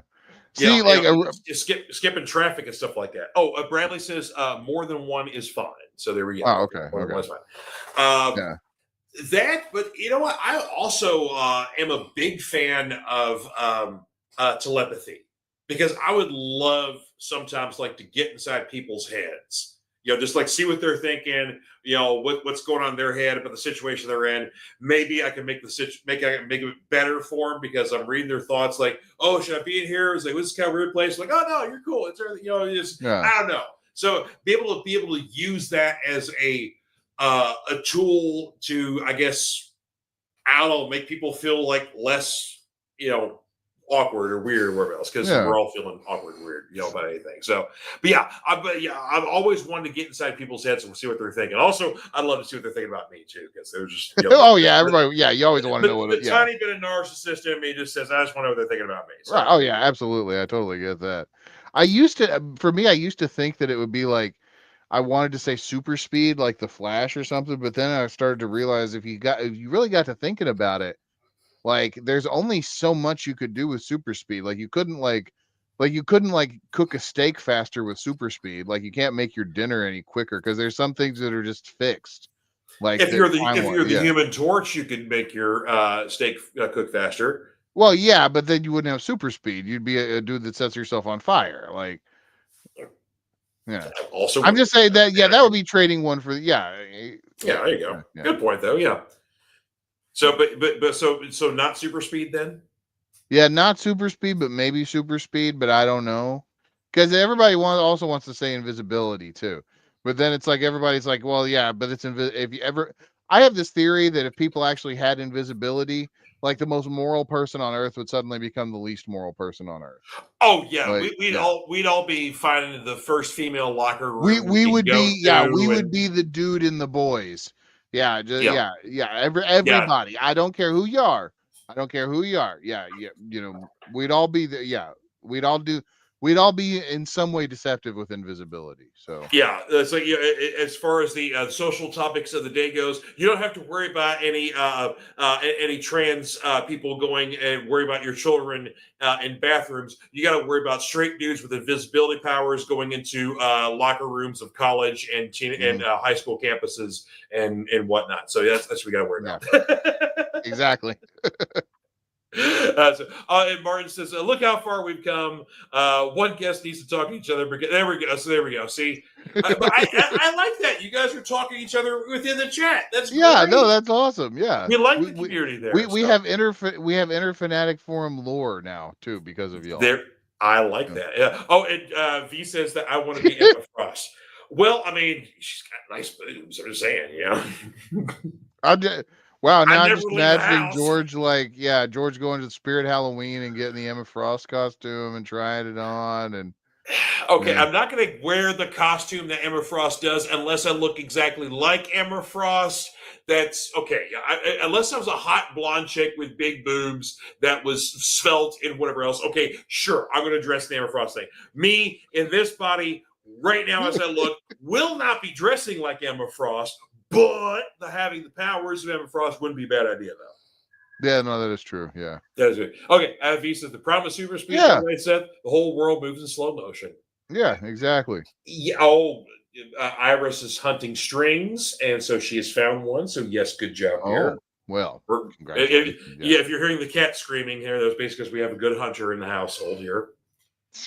So, she dude, I could take, like, a drawstring off like gym shorts or sweatpants, and that's like the new toy for her, and it's like that's the greatest thing in the world, man. Yeah. All right, let's see here. Oh, hey, Martin says super speed when they called fentanyl. Oh, jeez. Or in the 80s, it's called cocaine. Yeah. And 8-ball.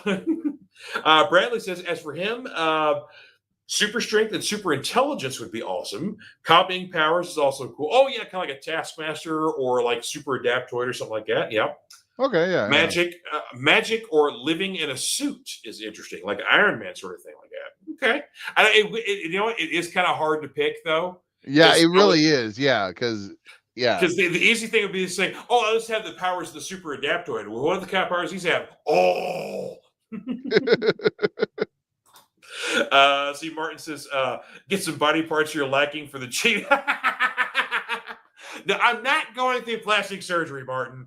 But actually, so tying us back into our main segment, though, Bradley's yes. Going question. back to Alan, let's not talk about boob jobs for George. Let's go back to talk about Alan Moore. Yeah, but no, but Bradley's question made me think, or made me realize this though. Like, have you ever read his original Miracle Man run or Marvel Man or whatever you want to call it? No, I have not. I've read some of the later stuff, but I've not read the Yeah, original. his stuff is actually super cool, just because of like how it like how it ties into the whole idea of like an old superhero coming back into like how they would adapt or how like humanity would adapt to actually like a superpowered being and being involved directly in their lives. Like, and it's more of a realistic take. You've seen the tropes 100 times afterwards now because it's one of those things where it's like it's been ripped off to death. But like the OG stuff, and even like the later Neil Gaiman stuff for Miracle Man's pretty good too. But more stuff with that. Like I was a big fan of it. You can find it online for pretty cheap, I believe now. Okay, Like cool. because Marvel like overprinted the hell out of those. But they just call him the original writer, so you're never going to find it under or Alan Moore.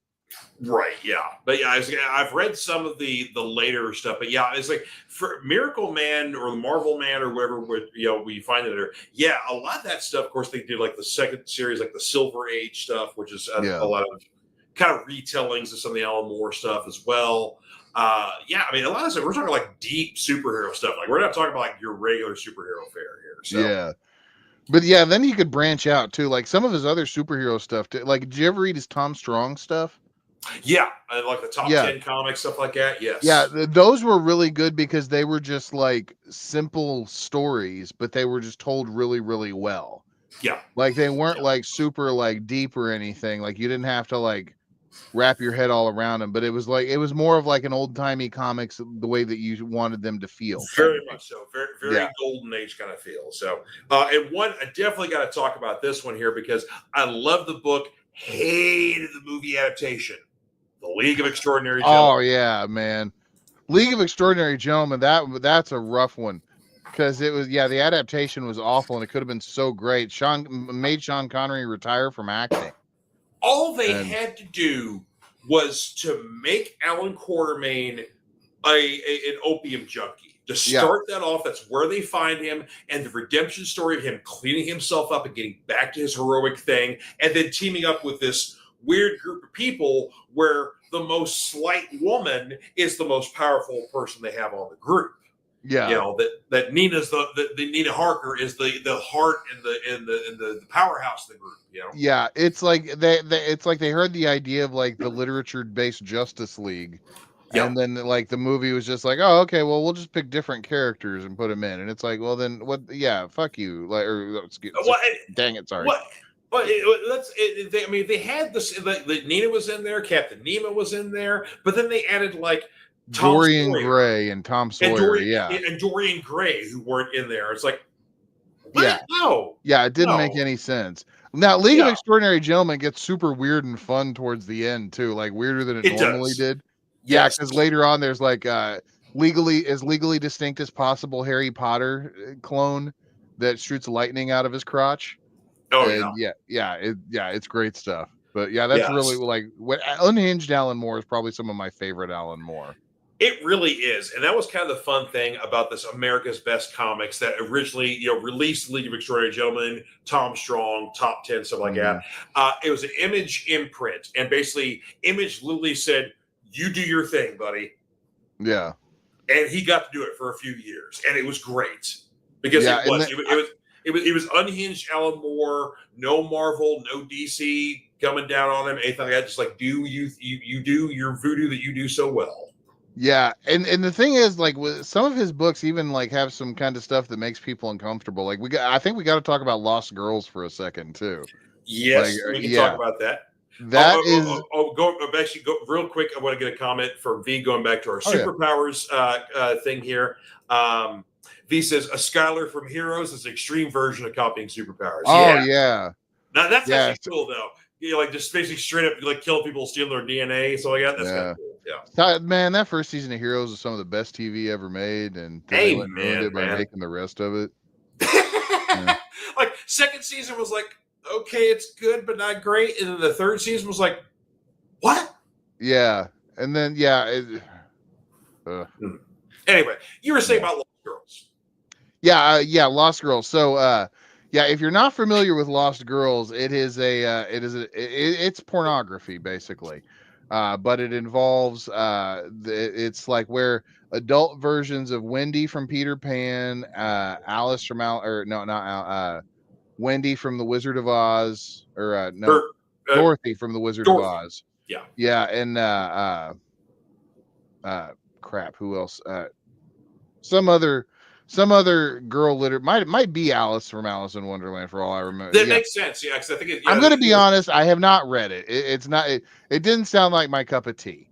Sure, but like it's a porno. Like I've seen like images from it, and like it's like it's a curiosity. Like it's been, in my purview, but not like I've never actually read the full thing.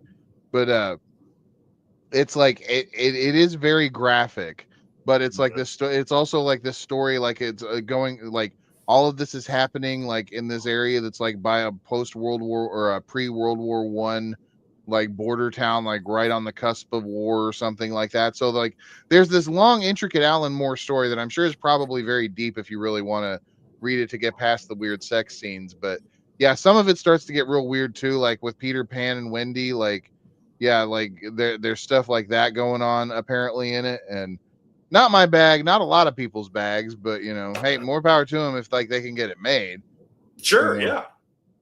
Not to be compared with the chapter in his novel Jerusalem, which which I have a copy of. I was trying to find it to show here, but I can't. Or it's here somewhere, but I have not read that one. But yeah, it's.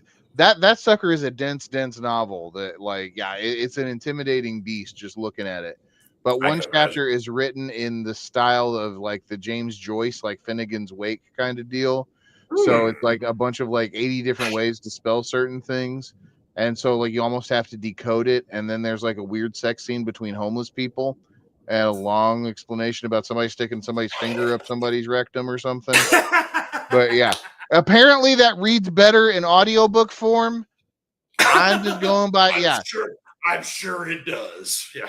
Yeah, but that's Alan Moore for you. Novelist prose Alan Moore. Oh my god. Yeah. Martin saying that for him, the League of Extraordinary Gentlemen movie, he was looking forward to it. You had the comic, and then the movie ended up being garbage. Yeah, but the comics for League were great though. Yeah. Now the way that the one that I felt that way about was From Hell. I loved the comic of From Hell, and I wanted that movie to be so much better than what it was. Mm-hmm. And yeah, it wasn't. Yeah, From Hell is great. Actually, we got some of those original issues at the shop. We had a collection. It's not a complete run. It's close. But they've got the epilogue issues. Like I haven't seen that epilogue issue like by itself in like a dog's age. So I'm like, dang. So so we were looking for some back issues of From Hell, man. You know where to come. Yeah. Quick aside too, man. I should have. It's on the shelf, but I should have pulled it off too. But my copy of From Hell, like I was super lucky to get it because it was I was at a Goodwill. And there was like, it was somebody I had seen somebody was carrying it with a price tag of $2 on it. And they were walking around with it in another comic book. And like, I'm just like, man, like I'm wanting to just go up and offer him, offer to, pay him to take it or whatever. Right.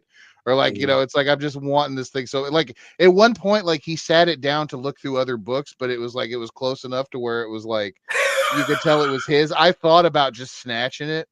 But at the last minute, like he's looking at all of his stuff and like he puts that and the other comic back. And like as soon as he walks away, I'm just like runs over. Yep. $2 From Hell, because it's a $35 book, man. And that's the copy I have on my shelf. I think it's probably like one of the super early printings of that too. But yeah, that is probably that is my second favorite Alan Moore story, I think. Yeah. Nice. And Martin says Lost Girls is the long and sad story of all the floozies that he's known and lost in his life. Dang. It says, how exactly would one picture porn and not be drastic? Yeah, well, let's just Alan Moore's very open with how he graphically depicts sexuality. Yes, and it's a in very detail. broad spectrum.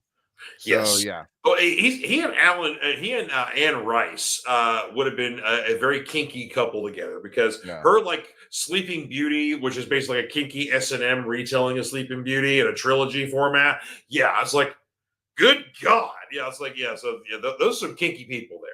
And if you want to talk about weird Alan Moore sexuality stuff, I don't know if you have ever heard of what goes on in this book, Neonomicon. I've heard some, but Yeah. not. I've heard tales told. Yeah, so Neonomicon is the prequel series, or this is the prequel book to Alan Moore's Lovecraft work. Okay. Based off of the Cthulhu mythos, which is really really good. But of course, there's also those Alan Moore flourishes where it gets really weird. And let's just say that that you get to know a frogman, maybe not biblically per se, but necronomically. And yeah, and probably the sequence is terrifying as hell. I will say that too, as So, someone who wears contact lenses. so are we breaking this down to Alan Moore tentacle porn here? Is that basically what we're talking about here? Or? There's no tentacles, but tentacles can be involved real quick. But yeah, it's yeah. Well, Marcy, Lost Girls, or we go back to the book that gay Rick sold the innocent Kathy's. Rick wasn't gay, is the uncle that was gay. I can't remember what his uncle's name was. Rick wasn't gay, his uncle was gay. Actually, I haven't talked to Rick in like 25 years. Shit could have changed. You never know. I don't know. Yeah. But Seth, you had to approach the guy and say, "Hey, I'm your worst nightmare. I can pay you $2 and walk away with the comic, or lead a happy, quiet life." Oh wow. Well, thankfully, it did not come to that. Yeah. Oh my god. So let's see here. One Alan Moore, of course. Well, a couple of Alan Moore things we got to talk about. We talked briefly, of course, about him creating John Constantine due to his run on Saga of the Swamp Thing. Yes. Yeah. Yeah. Oh man, I forgot I got those trades too. Yeah, dang. Yeah, that started issue 28. That was kind of his first stateside thing. He kind of really, because of course, in Great Britain, he was writing for 2008 D, and what was it? There was another Warrior. Warrior, yes, yeah. He kind of made his name over in Great Britain, writing for those anthology books. Then came over stateside, and DC handed him Swamp Thing. Which like it wasn't. I think it was issue 31 was the big autopsy issue, wasn't it? Yes. That was like, that was the one where it really was like, people were like, holy crap, like Swamp Thing, like this is a comic to take seriously now. Yeah. And the fun thing was, like, Moore brought back like the Spectre and the Phantom Stranger and the Demon, like all these supernatural characters that had been kind of forgotten at the time, and he brought them all back and then went on to create John Constantine. So it's like, oh man, have you ever read his Twilight of the Superheroes pitch? Yes. Yeah, you can find that online if you ever get a chance to, like, if anybody's interested in the audience, but it's 30 pages of what like his basically like his closure to the DC universe is what it would be. And Constantine plays a huge part in it. And there's stuff in it that's what, like, spoiler alert for a little bit of it, just to, like, at one point, like, there's like this council of like it's like you've got like the Marvel house, which is like Captain Marvel and like Marvel Jr. and Mary, like all the Marvel Mary family. Marvel and all them, yeah. Then you've got like Superman's house, like the House of L, and like they're all broken off into these houses that are kind of warring like factions, like almost Dune style.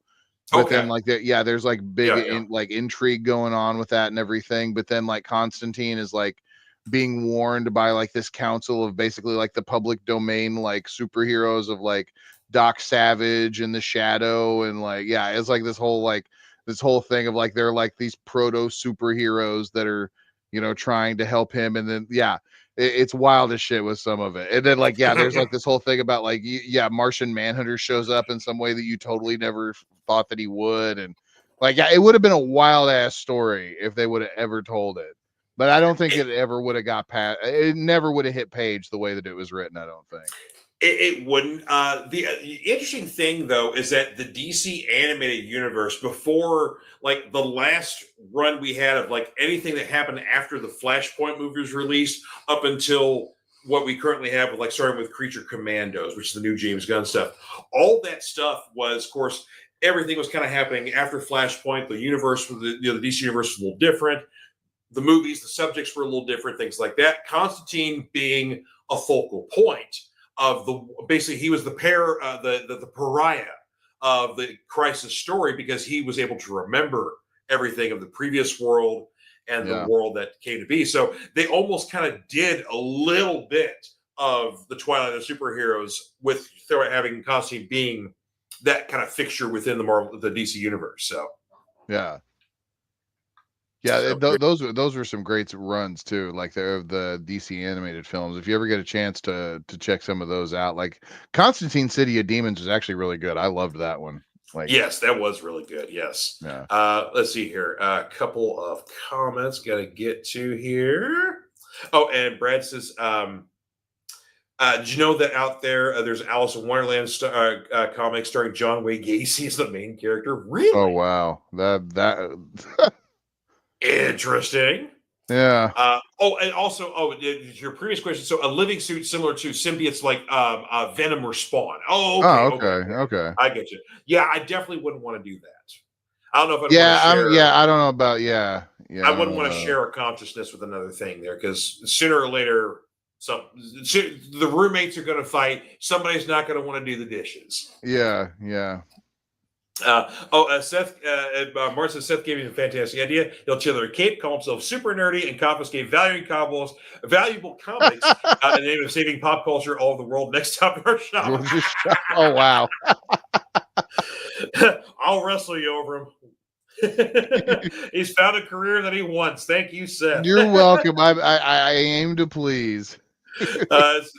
Spawn instead of boobs? No, I don't want to be Spawn. No.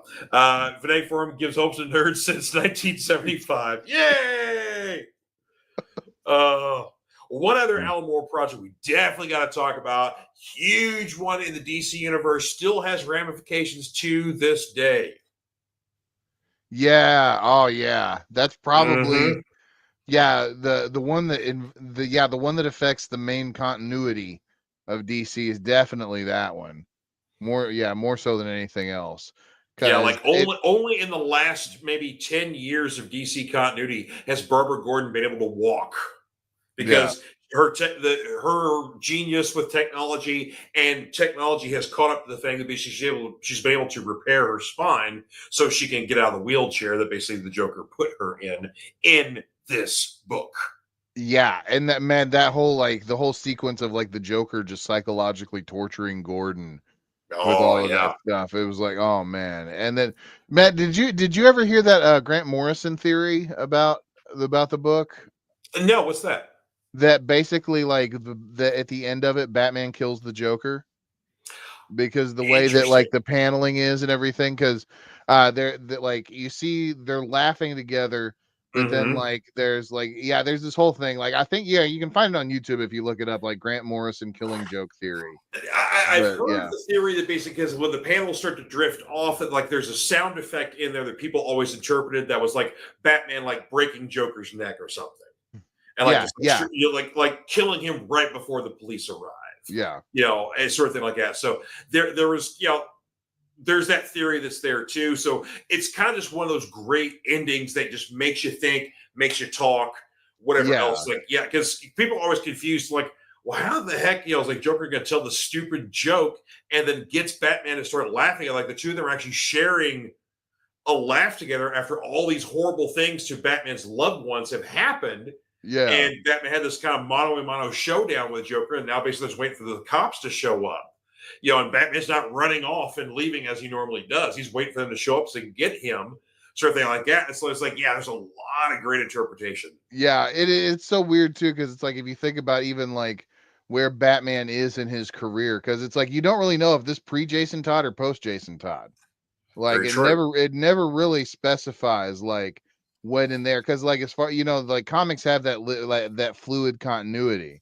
So Mm-hmm. it's like you don't know if like at this point it's like maybe like Jason Todd hadn't happened yet, so it's like you'd think that it's like, okay, so he hurt somebody, Joker hurt somebody in the Bat family, and Batman's not in a vicious like murderous rage Yeah. because of something like that. But like you said, so many different ways to interpret it.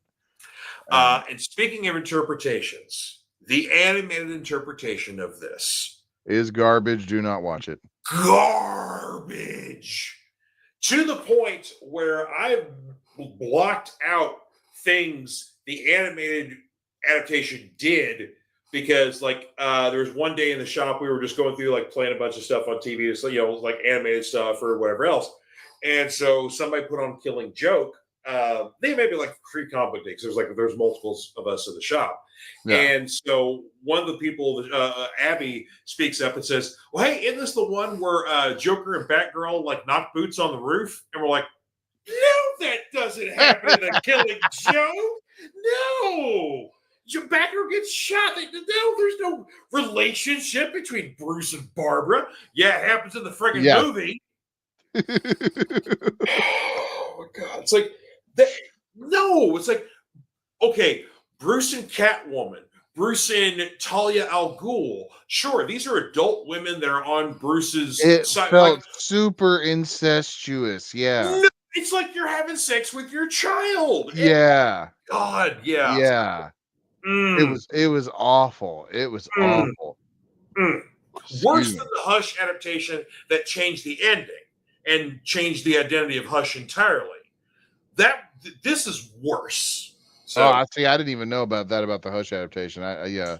oh yeah, the Hush adaptation is garbage too. The animated one, like it's great literally until you get to the 3rd act and they change the ending. You're like, what? Why? Man. Yeah. Martin says Batman has Stockholm syndrome. He claims equality, protection, and recompensation for his poor guy. Bat lives matter. There you go. Batman just needs a good lawyer. So we need to hook up Bruce Wayne with Matt Murdock there. Oh, there we go. Martin says Brady brings Spawn and boobs together. McFarlane porn mix. McFarlane porn comics are born. Mm-hmm. Yeah, why? I'm sure. Don't give him ideas. Yeah.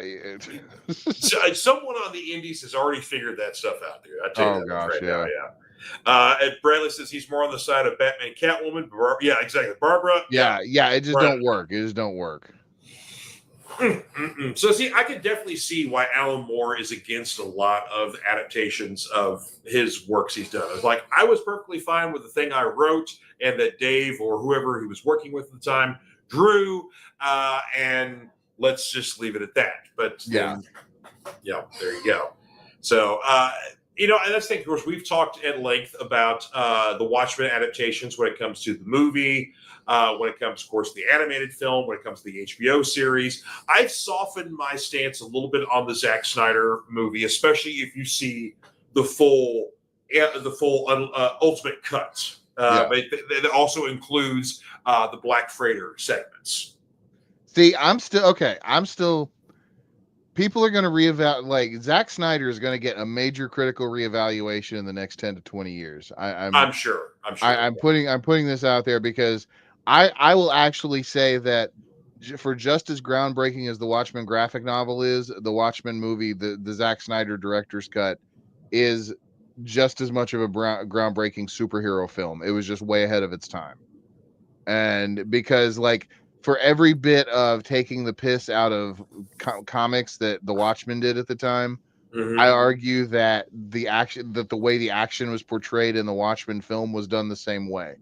Because it's like, it's all these like flashy sequences, and it's like Night Owl and the Silk Spectre are doing like, the slow motion zoomy punches and like the comedian zoom out and everything. Like it all looks cool, but it's like none of that ever enriches any of the characters' lives. Like it's very obvious that like as flashy as cool as being an action superhero movie is, like these people are still just effed up and flawed and like like it almost looks ridiculous.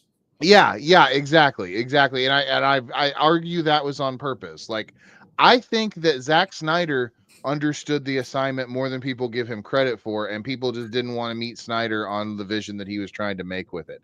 And I think that when people go back through and look at the Man of Steel, the Batman Superman director's cut, and the Snyder cut of Justice League, and see what he was trying to do with DC in contrast to what Marvel was doing, people might look on his takes a little more favorably.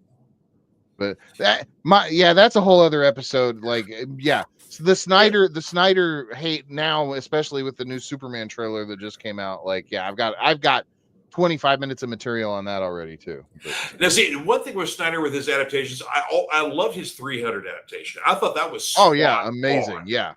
His three, like I said, if you take the book for 300 and versus the movie, you can just like a flip book. It's like, yeah. Oh, Martin saying, seriously, slap a classic Batman logo icon on a T-shirt and Bat Lives Matter. That, you know what? We're always looking for new merch ideas. So, yeah, that's a good idea here. Genius nerd move. I like it. Yeah. Going back, Brad wants to be a female Spawn. Not talking about the chick from Scorched Earth, like a different female Spawn. Oh, okay. Boobs and black leather. There you go, buddy. You know what? Yeah, I lament that there's a loss of that in a lot of mainstream things anymore. Yeah, but that's another discussion too. Yeah. We've already gone 2 hours, and I'm getting hungry. I am too. You know what? I say this is a good time to wrap up then, because you know what? Martin wanted us to go 2 hours. We went 2 hours and 1 minute. So there you go. 1 minute. So we have gone over. Fanatic Forum, Bat Lives Matter. There we go. Yeah. See, I think this is like part of Martin's game too. He gets us going with the comments, and he's like, the longer he knows how to keep us going. So this is intentional. Basically, it will also confuse people that are like, bat enthusiasts, like the creature, not as like Batman enthusiasts. So people are like, oh, you're like helping out little sky puppies. Sure. Yeah. Oh yeah, totally. Well, I mean, I like sky puppies too. They're great too. But we're helping that. Sure. Yeah, absolutely. God, let's get the ghost of Bobby Heenan in here to sponsor this con. Charity organization. So yeah. We could only be so lucky. Oh, that'd be great. Oh man, this was a friggin' blast here. This was fun. This is a great way to cap off the day. I know. I love when we get completely off kilter and just start talking about other stuff here, and we end up having a 2-hour episode. So there you go. So there you go. Here we do our own thing here, and I love when we get the chat here and get everybody, basically comment and stuff. So Martin, V, Bradley, Bill Doris, good to see you guys here. Thank you guys for being in here. Of course, definitely got to give a plug to my boy over here for Smokes and Road Beers. Don't forget, if you want to talk geek stuff, maybe get a little more serious than we do here, check them out. Thursday nights, 6:30 Eastern on Facebook and Rumble. And, of course, like I said, the episode they had last night was fantastic, where Seth was talking about ethics and religion and politics, kind of getting in there a little bit in the weeds, especially some current stories going on. That was very interesting. And then the episode 3 weeks ago, where the men are not the enemy. You guys got to check those episodes out, guys. Tell you what. So, of course, if someone in your purview has not come over to the Fanatic Forum, the home for geeks, and checked out our rants on various other things, what are you waiting for? Yeah, exactly. We do this all the time. So yeah, come and bore the crap out of them for a couple of hours. Call your friends, call your families. There you go here. So we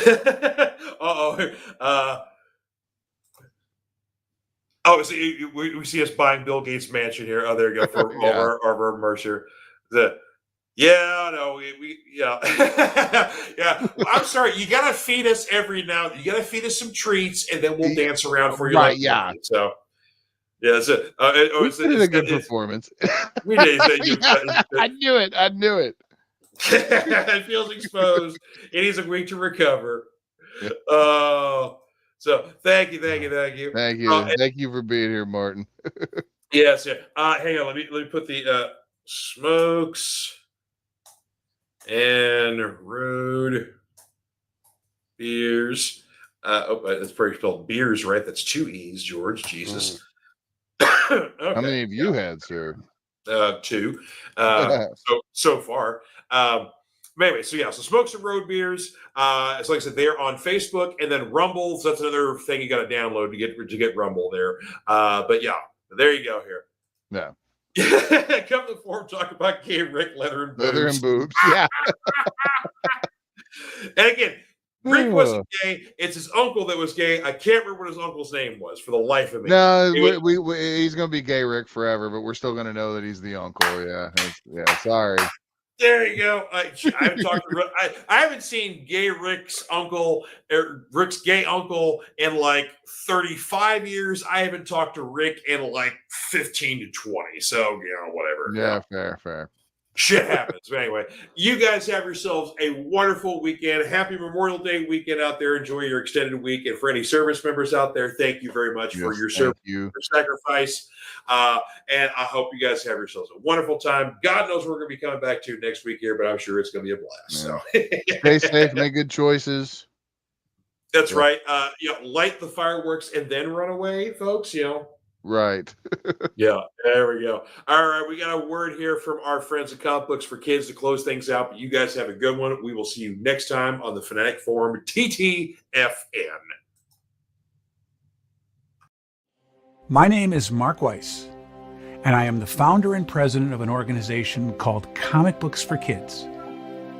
6 years ago this month, we embarked on a journey of passion and heart. Our goal was to make a difference for children in hospitals and cancer centers. Little could we have ever imagined the response we have now. Starting with just hopes and dreams, we had no money for our mission.